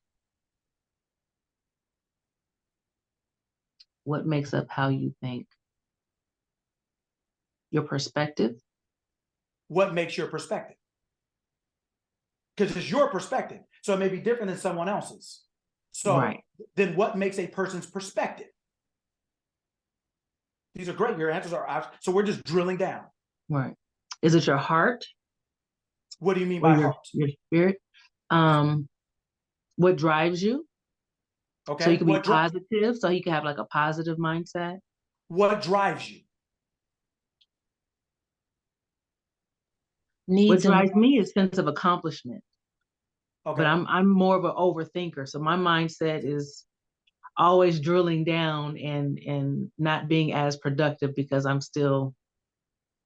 learned last week I'm type C, so. Well, everything, you can, well, okay. Who said something else? I heard somebody say something else. Mom's put in the chat Needs and wants. Okay. Mindset be a form of making accomplishment or a goal setting or a long-term goal that you want to accomplish? Okay. So when I was drilling down, here's my definition of mindset. My mindset to me is a combination of thoughts, feelings, and beliefs that you have. These thoughts, feelings, and beliefs that you have form your self-concept. what you think about life, what you think about yourself, what you feel about life, what you believe about life, what you believe about yourself. That dictates how you perceive things. That's why we all perceive things differently. The perception is coming from who we believe ourselves to be. When I was younger, I got bit by 2 dogs at the same time, 2 Doberman pinschers in the back of this lady house. So from then, for a while, my thoughts, feelings, and beliefs about dogs were different than my brother's. My brother loves dogs. He likes these old $50,000 top-notch, obey every command type of Navy SEAL, super whatever dogs, right? But for me, when I saw a dog, I was like, yeah, I'm good. We're talking about a dog. We're talking about the same thing. But my perception of this thing is different than his was because of my thoughts, feelings, and beliefs. So my perception in life or about life is a combination of my thoughts, feelings, and beliefs. That is my mindset. That is what is governing when I should be doing this, but I'm doing that. I should be going to work on time, but yeah, this ain't my company. I'm just going to show up. That's a thought, a feeling, and a belief, right? It's just not against, it's just not for you. It's not to your benefit, but it still is what it is. It's just to your detriment, right? So thoughts, feelings, and beliefs are my definition of the collection of these things form a mindset. They form a mindset. Now, think about these things. Think about the mindset like a kitchen, let's just say. Right? This is the place where you in there cooking it up. These thoughts, feelings, and beliefs are what you're cooking up to eat in life. So these thoughts, feelings, and beliefs, right? So if you look in your kitchen and you want to make pancakes and there's no pancake mix or whatever you need to make, what do you have to do to get that? What do you have to do to get that meal? What do you have to do? Volunteer. I don't care what it is. If you go in your kitchen and you want a particular meal and you don't have the ingredients, what do you have to do? Go get it. Okay, what else? Or another option. Substitute. Yeah, but the reason you would go get it is because you can't substitute. So then what's the other option? You can go get it, or what else? People off of it. Change the meal. Nope. But that's what happens when they do with their dreams. They change it. They change the meal. Instead of either going to get it or have somebody bring it to you. Isn't that what Uber Eats is? Isn't that what DoorDash is? Isn't that what Instagram is? Instacart, I'm sorry. Isn't that what that is? It's somebody bringing it to you. If with a collection of thoughts, feelings, and beliefs in the kitchen of our mind, if the ones we have are not sufficient to reach our goal, our dreams, or our desires, we are going to either have to go get some new ones or somebody's going to have to introduce us to some. Right? They're going to have to introduce us to some. That's not positive. Nobody calls it positive groceries. Nobody calls it motivational groceries. They're groceries. They're necessities. If you want to cook a meal and you don't have the right things, you either have to go get it or somebody bring it to you. If you want to have it, if you have a desire to be or do or have something, and the collection of thoughts, feelings, and beliefs you have in your mind are not sufficient to reach that goal, to cook that meal, you're going to have to acquire some new ones, whether you go out and seek them out or whether somebody brings them to you. That's what a mindset is in my definition. So what I'm saying to you is, I want you to look at any goal you have, like a meal, and say, do my thoughts, feelings, and beliefs, are these the ones I have, the thoughts I have, the feelings I have, the beliefs I have? Are these things, are these the ingredients I need in order to cook this meal? It's going to be hard to be an entrepreneur with low self-esteem. It's going to be hard. It's going to be hard to do this or that. It's going to be hard to parent if you're too busy. And there's just certain things that are hard to do because they require you or you a certain way, a certain time, or whatever else it is. So our mindset, when we talk about mindset, we're not talking about, oh, you have to develop a good mindset. You have to develop a positive mindset. What the hell does that, what does that mean? I don't got time for like the whole rainbow words and everybody's the same. And no, what does that mean? What does that mean? What does that mean? If somebody's like, hey girl, come on over, I'm cooking some gumbo. You go in the kitchen and she's like, help me out. And she brings out, bread, lemonade, and ketchup. You're gonna be like, I thought you said you were cooking, right? Nobody's gonna be sitting here talking about no positive kitchen, no motivational kitchen. Nobody's gonna be talking about that. They want to know, look, I don't see no ingredients. There's no way you're gonna make that. Not with that. Right? So the thoughts, the feelings, and beliefs that you have, those are your so-called ingredients. Those are things that you're using in your mind, in your kitchen, to make up your life. If your life is not going the way you want, or if you want to change it, if you want to improve it, it doesn't have to be bad to be better. We act like there's 0 or 100. You got to be destitute and you got to be indigent. You do not. But you cannot be indolent. You cannot be lazy. You cannot be mindless and aimless. Right? You cannot be just whatever, right? So the thoughts and feelings and beliefs you have are the things that you're using in the mindset of your kitchen to cook up your life. If you want to improve or change, correct, whatever, you have to have the right stuff. You have to have the right thoughts, the right feelings, and the right beliefs. They don't necessarily come all at once, but you're going to have to make sure you have the right ones. You're going to have to either throw out the ones that don't work, throw out the ones that are stale and old and spoiled and everything. Oh, well, I've been doing this for 15 years. Yeah, well, I left milk in the refrigerator for 15 years. What does that mean? It's going to stink. It's going to be ridiculous, right? And so we keep thinking we can justify having something that we should have thrown out, a thought, a feeling, or belief. We can justify by how long we've had it or how many people we know have the same one. Well, we're all afraid of something. That's stupid. That is just dumb. Now, what does that got to do with A, what we're talking about, and B, you're not afraid of anything you understand. Fear leaves once knowledge comes. Fear leaves once knowledge comes. But most people are afraid of so many things that they don't understand many things. So they're just throwing fear as like the get out of jail free card. Okay, but like I said, we can convince each other of all kinds of things, but life ain't going for it. So if you're too afraid to do it, you're not gonna get it. And so you can sit there with your friend, oh girl, I understand, yeah, it's hard out here. Okay, yeah, well you can, that's what you want to do. I'll pass. I'm good.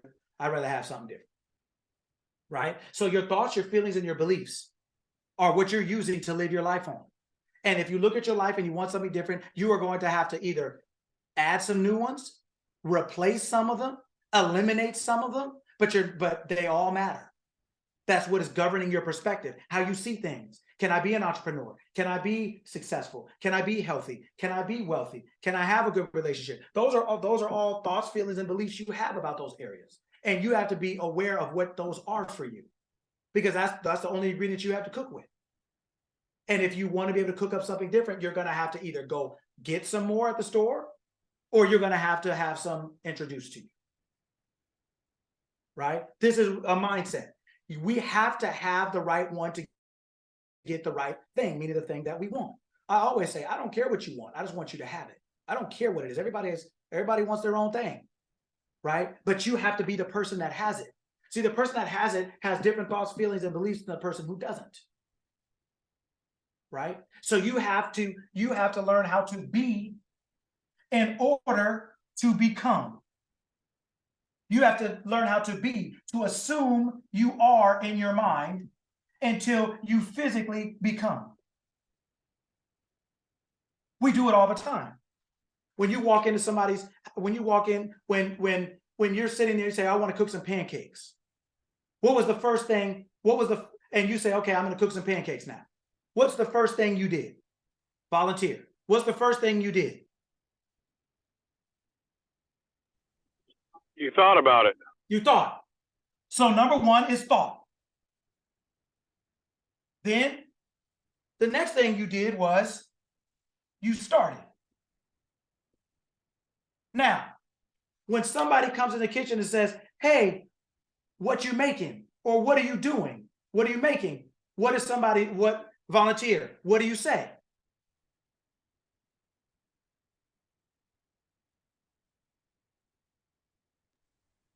I'm making pancakes. So, I'm cooking. right, I'm making pancakes. Can anybody see those? Why do you think they asked?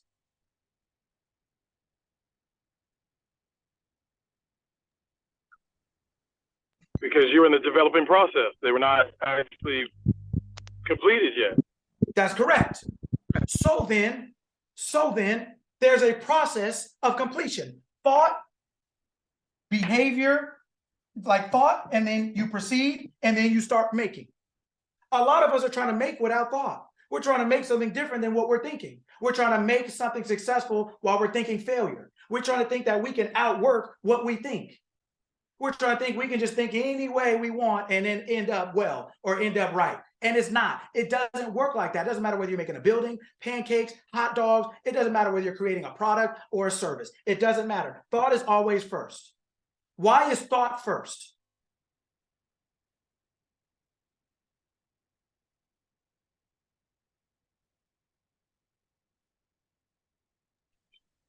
Is it because without thought you don't have No, man, no, not direction you. and guidance? No, not you. Oh, okay. Somebody else. There ain't no free rides. Somebody say something else. He's not gonna do all the work. No, somebody say something else. Why is thought first?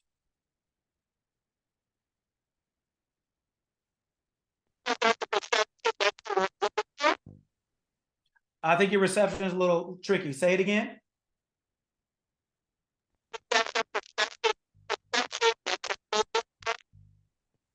Yeah, there's something, we can't barely hear you, it's cutting out. Perception something. Yeah, we couldn't really hear you. Okay, no, but thank you. Who else? Why is So thought? the thought is the beginning of the experience. What's the begin? What does beginning mean? Um, What's another the- word for beginning? Start. Start. What's another word for start? It's good. This is why we're here. This is why we're here. For this. This is why we're here. We're not just here to just say things. It's good to drill down. Because I want you guys to take it and understand it. So when you leave here, you can go out in the world and be like, I understand what that means. I understand how to apply it. So I don't get discouraged. I don't think I'm crazy. I understand how things are. What's another word for start? What's another word for beginning? It's a word that people put in the end, but it's actually at the beginning. People use this word at the end. But this word actually is the beginning.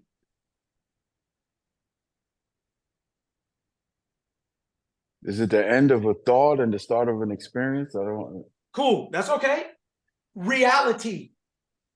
What we call reality is thought.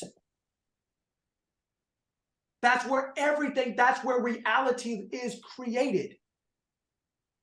What we call reality here is only what's experienced. Reality is the thought. That's why you could say, I'm making pancakes. It's real. Nobody can eat them when you stir the stuff up in a bowl, but you're already calling it what it is. You're already assuming what it is. You're already taking the steps. You're creating. But the idea, the reality is the thought. We think reality is when something comes into our hand. It's not. That's just the expression of reality. Just like when a woman is pregnant, just because the baby's not out, what, it's not real? It's not real? I'm sure they'll tell you it's real if they're pregnant. I'm sure they will tell you, no, brother, this is real. This is happening. This is real, right? Just because we can't see it doesn't mean it's not real. But it's real. It had to be real. Otherwise, we'd never see it. Whether it is in birth, right? But the birth doesn't start outside. The birth starts inside.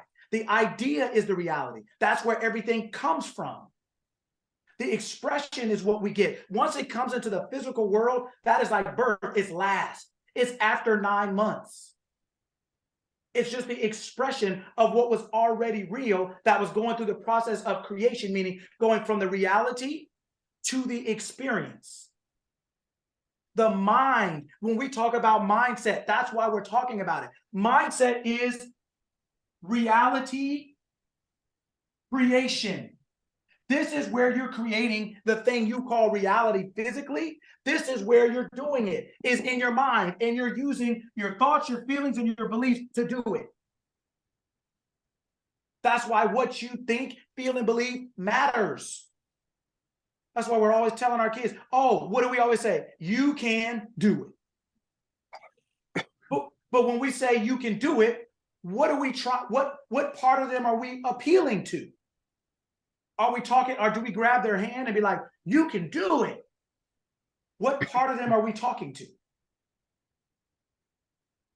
Their mind, their thoughts. Their mind, their mindset. We're trying to get to their thoughts, their feelings, and their beliefs. We're trying to get them, we're trying to encourage these three different things, right? To activate this part of their mind. Because we know if we activate their mind, the outcome is inevitable. You're absolutely correct. So that's why I'm saying when we talk about mindset, we're not talking about like some kind of pansy, mamsy, whimsical fairy tale. That's not what we're talking about. We're talking about the collection of thoughts, feelings, and beliefs that you have about anything, including yourself or any area of your life. You have a thought, a feeling, and a belief about everything, about yourself, your kids, your spouse, your work, your friends, doesn't matter who it is. You have a thought, a feeling, and a belief about that thing. And in order to get your desired outcome, you have to audit. You have to say, is this the proper thought, feeling, and belief that I need to have about this thing in order for it to express? So when we say to our kids, you can do it, we're trying to encourage their thought, feeling, and belief to activate their mind, the place where reality is created. Because if we can get them to see that it's so, then they will create it, and then it will physically be done in their body, through their body. Our body is not creative, it's only expressive.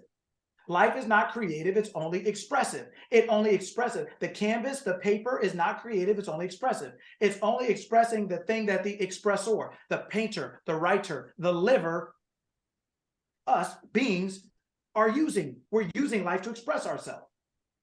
We're using the paper to express ourselves. We're using the canvas to express ourselves. Right? So we're using the body to express our thought. This is reality. The mind is reality. This is where everything starts. Every building that you're sitting in, every couch you're sitting on was first a thought. The reality is here. Because if we call the physical reality real, how then what do you call the thing that made the physical reality? How could it be less real?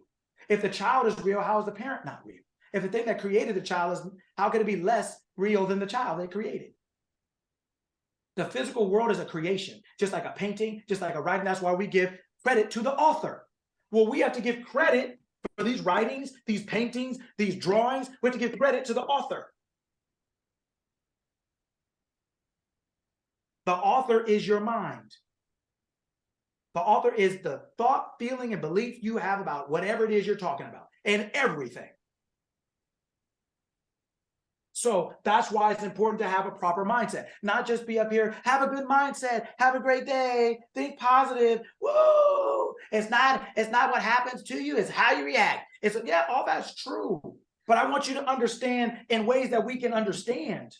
That when you go in that kitchen to cook something for yourself or your family, you go in the cabinet or the refrigerator and you see what you got to work with in order to make this desire happen. When you have a desire in your mind to cook, to have something, you got to go into the cabinet of your mind, the refrigerator, the cabinet, the shelves, and now this is what you got to work with. If this is insufficient, incorrect, or not applicable, then you're going to either have to go get it or you're going to have somebody bring it to you. You're going to have to either go get a new thought or you're going to have somebody introduce one to you. You cannot, grinding doesn't do that. Staying up all night, going on 600,000 lives per day, advertising all night and things like that, it doesn't compensate for the lack or the incorrectness or insufficiencies of this. It does not do that. This is creation. Your mind is the creative faculty of your physical life. And it is comprised of your thoughts, your feelings, and your beliefs. And whatever those thoughts, feelings, and beliefs are about whatever area of your life, that is what you're cooking. That's all you got. That's all you have. People don't go to the grocery store because it's Disneyland. They go to the grocery store because when they looked in their cabinet, there wasn't what they wanted or needed. right? So when we go to the grocery store, we have to look at thoughts, feelings, and beliefs. We have to look at, hey, what's in here? What can I cook with that?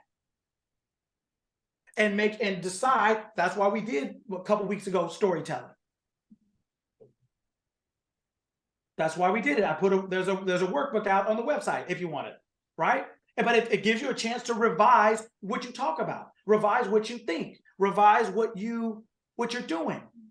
You're telling yourself, based on your thoughts, feelings, and beliefs, you're telling yourself a story about every area of your life. What you think is possible for you, feel is possible for you, believe is possible, impossible, whatever else is. You have an opinion or a perspective about it. And according to your faith, according to your thoughts, feelings, and beliefs, so goes your experience. According to your faith, be it unto you. That's what they say in religious texts. What they're saying is, according to your thoughts, feelings, and beliefs, that is your perspective. That is what you believe is possible for you or impossible for you. That is your perspective of it. That is how you see it. And if that is not enough for you, you're going to have to get some more or different. Just like you would gas. If you know you want to drive an hour away and you know you only got, and your car's already on E, you're not going to try to make that trip, not in your right mind. Right? So it's the same thing here. If you know you want to be something and you look in your thoughts, feelings, and beliefs, you look in your mind and say, how do I feel about being an entrepreneur? And all you got is fear or doubt or worry, that's okay. That's like looking in your say, I'm hungry. You're looking in your kitchen, you be like, damn, there's nothing in here. That's right. We ate it all yesterday because we had a barbecue yesterday and we had a food. So then you go get some more. You don't have to cry over it, whine over it. It's not over, right? You just have to go get some more. Whether you go get it or you have it brought to you. Whether you go get the new concepts or have them taught to you. That's what a teacher does. That's what I do. That's what any good teacher does, is they let you know it's possible, but they show you how it's possible. And then it's on you. It's not to be sitting there coaching you for 50 years. It's not all they're doing now is just taking your stuff. They're not. No, it's to create independence in you by you learning how to cook, by you learning how to see when your refrigerator's empty or what you need to use, and showing you how to cook, just like you show your kids how to cook. You show them how to read and how to write, because eventually it's to set them free. You don't want to still be bathing them at 15. You don't want to be sitting there like, man, you don't want to be doing that. So everything you teach them at a young age, right, when we're young in mind, when our maturity is young, we have to, then a teacher comes in and helps grow you up. But it's in the goal to set you free. Not to be fooling with you for 3 years, 4 years, unless you got some real crazy stuff happening. But otherwise, it don't take that long. But life is going to grab your hand and say, what you got? You are your child. That's why it all just coming up. That's why that I have the class, right? Parenting, the verb. Parenting and leadership. Leadership and parenting. Running out of time, so I'm going to move it a little quicker. And parenting. They are both two things. They are nouns and verbs. That's why the class is called Parenting, the verb, not the noun. Parenting is more than just food, clothing, and shelter. It's more than that. It's the verb. It's the actions you take. Do you spend time with your kids? Do you teach them? Do you sit down with them? What are your actions? The noun is just letting everybody know that you are in this position. The verb lets everybody know how you're doing with it. If you're doing it, if you're any good at it, if you're interested in it. How many leadership positions? Oh, you're in a leadership position, a politician or a president. Well, as soon as they tell you in a leadership position, you expect something out of them. Well, I got parents that are in leadership position. Parenting, you are your child's first leader. You are your child's first parent. That's how this came up. You are your child's first teacher. You are your child's first leader. You're just providing food, clothing, and shelter. A hospital can do that. The Red Cross can do that. Children's shelters can do that. They can all do that. They don't need you for that. It's great that they get it from you, but what they need, but parenting, the verb, actually means what actions, steps, behaviors, conversations are you engaging in with your children so that you raising them up so that they can be free away from you, without you, and to be doing just as well or better than they were without you, with you. That's the verb, not the noun. Leadership and parenting are nouns and verbs. If we're involved, it's the noun. Like, okay, this is what we are now, it's the noun. But now what we are doing is the verb. Right? So this is when we're talking about mindset. We're talking about what is it that you have within you to eat in life the way you want to eat and what you want to eat. Right?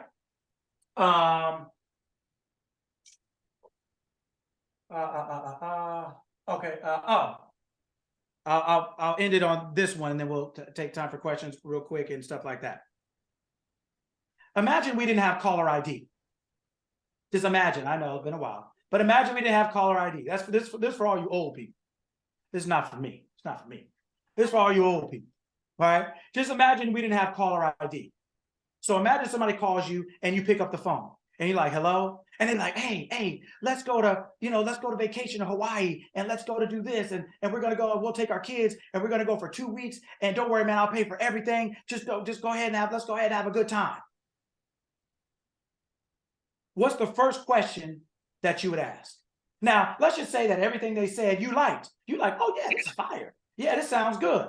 What's the first question that you would ask? Who is this?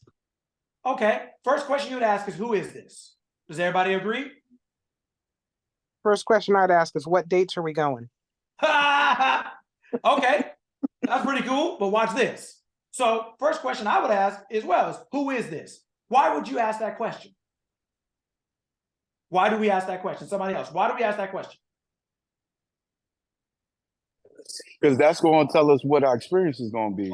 Exactly. So when are we going? Hell, I don't know, because come on, listen. All of us have been along live enough where one of our friends called us up and said, hey, let's go to dinner. Hey, let's go to the movies. And you get there and what happens? Nope.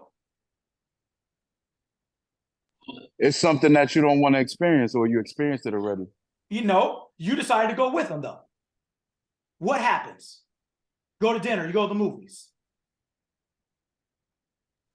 You end up paying for yourself. The money starts getting strange, right? Bill comes out. Well, girl, look, I didn't order that. I only took a bite. I did not order that, right? Stuff starts getting funny. Oh, hey, man, can you get me on this one?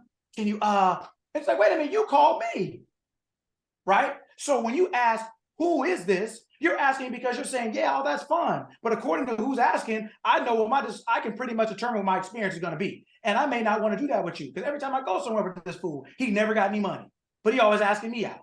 Tell him, man, let's go to the bar and watch the game. Then you get there, he order a couple drinks, then he start patting his pockets 3 drinks later. And so you end up having to pay for it. So you're like, okay, I don't think I really want to do that again. But my point is, you ask who this is because it matters who it is. So then my point to you is this: you have a dream, you have a desire. You want to be an entrepreneur. You want to be, I don't know, you want to be whatever you want to be. Right? And then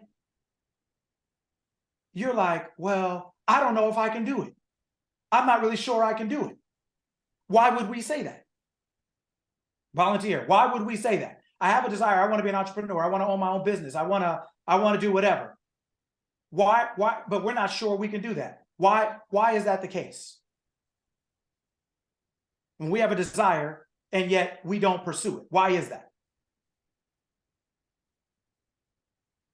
We've never done it before. Well, you've never had a desire either. Nobody's ever done anything before they do it. So then what makes the people do it that do it and the people that don't when they both never had the desire before they had it?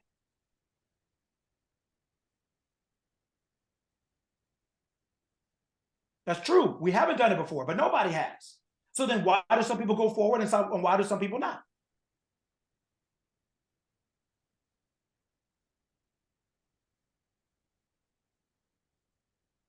Good. I'm glad people are thinking. Why is that?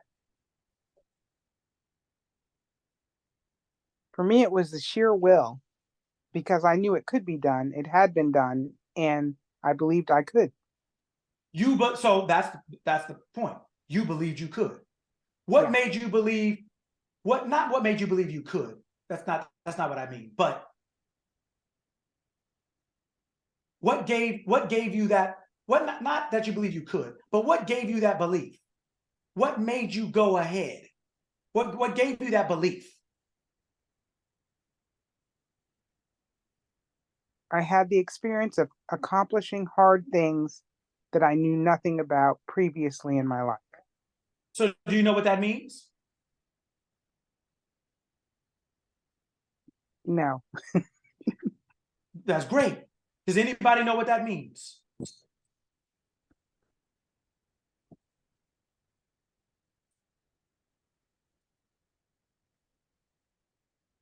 This is the answer why some people, if we've never done anything before, and all of us have never done something before, and some of us go through with it and some of us don't.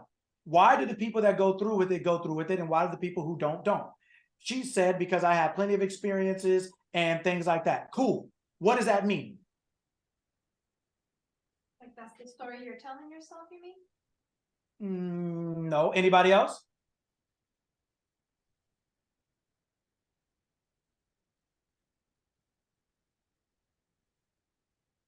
I don't mind waiting because we got to think. I don't mind waiting. You don't have to be right. But I'm just getting, and she answered, and so I'm gonna let someone, maybe one other person guess, and then answer, and we'll move it on. But we're not gonna sit around here and be waiting for somebody else. No. Why do some people go ahead and why do some people not if they both are their first time? Why? Their beliefs.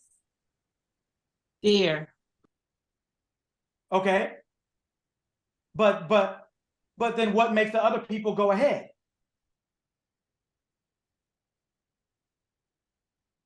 This is important because, like I said, I want you to understand for the sake of time, because you know who you're talking to. You are, when she said, it's because I've done this before. You're familiar with the person. You're familiar with yourself. You know who you're talking to. You know who's talking to you. When that person calls you and says, yeah, girl, we're going to go to here, and you're like, who is this?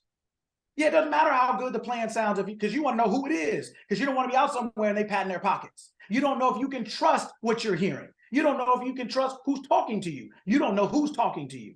If you are unfamiliar with yourself, how can you pursue a dream or a goal or a desire? You don't know who the hell is talking to you. You don't know who's on the other end of this desire. You don't know.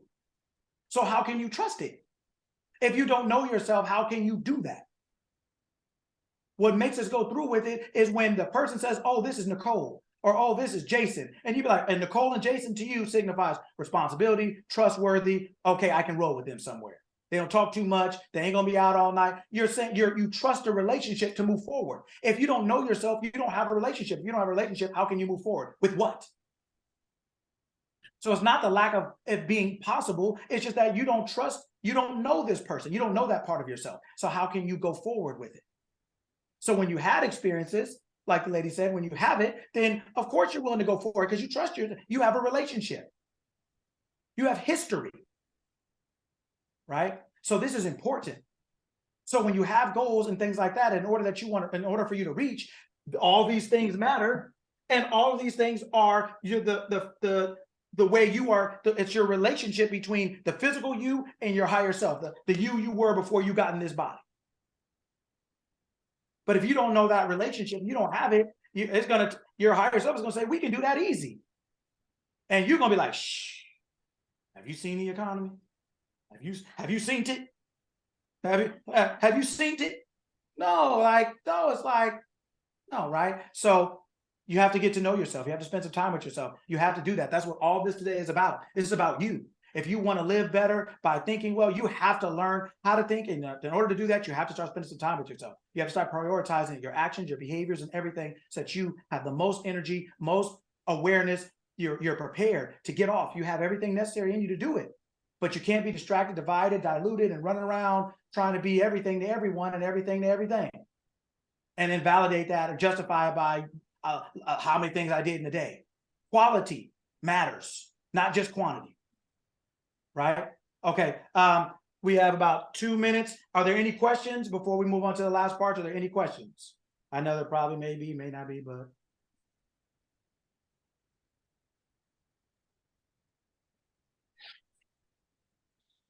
No, everybody's good. Okay. So do the experiments this week. Do them. It's in your best interest, right? This is it's your education. It's your life. It's do the experiments. Sit down, become cognizant, become aware of yourself, your surroundings, what you're doing, your activities, your behaviors, your thoughts, your feelings, your belief, what you're spending your time in, who you're spending your time with. Become aware. You can't do everything, right? Lean your stuff out so that you have everything necessary. All your energy, all your time, all your effort, all your emotion is going toward developing yourself in a way that when you're on, you're on. And everything else you do builds that part of you up. Spending time with your family, taking a bath, a nice bath by yourself and kicking everybody out. right? Whatever it is for you, going on walks, but use every bit of your free time to develop yourself well enough so that when you on your prime time, you on, and you'll see you wanted to be doing all so crazy stuff to be wealthy and successful and happy. You'll realize you just got out of your own way, right? All right, 9:01, so I'm gonna get everybody out of here. Hang on one second. Just the classes that we have coming up. Yes, classes are rolled out. They start next Monday, I believe it is, not this next Monday. They're the business of being you, some of which we talked about a lot at the beginning, like getting out of your own way, realizing what you're doing, realizing what you're thinking, paying attention, realizing everything ain't a priority, learning how to prioritize yourself, your time, the actions and activities and behaviors of your life, realizing you are your first business, you're your first economy, you are your first everything. And if once you learn how to manage that, you'll realize how much more of yourself you have to offer, how much more your day has to offer, and everything like that to you. The second one is parenting, the verb, like we talked about. It's an action word. It's not just a noun. Once you're a parent, cool. But now what are you doing? And there's no university for parenting. There's no certification. There's no support. Everybody's just giving their opinion. Everybody's doing the best they can. But when in this course, it's not about judgment or condemnation or criticism. We're all trying to figure it out, so to speak. But what I do in this class is provide you and equip you with some tools, with things to think about, talk about, consider, so that you can,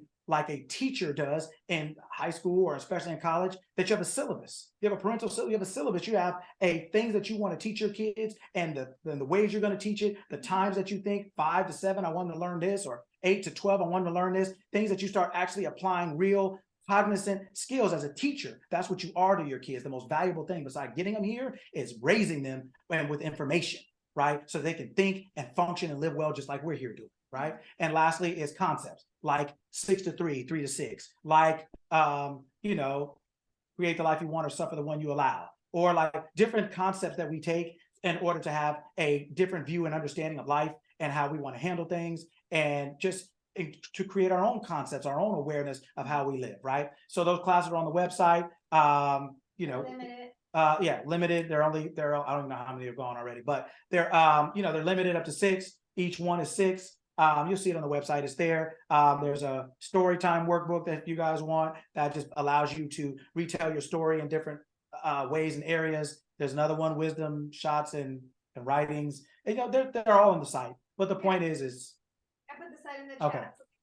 That's what it is. So thank you all for coming. I really appreciate everybody coming, participating, and I really want you to take this information, think about it, sit down, digest it, chew on it, and apply it. Apply it. Don't be sitting up in the air and then going out, act like this never happened, right? Apply it. Apply it, apply it, apply it. Think about yourself. Think about your day. You guys have a great day. Appreciate you. Have a great weekend. We'll catch up soon. Bye, guys. Peace.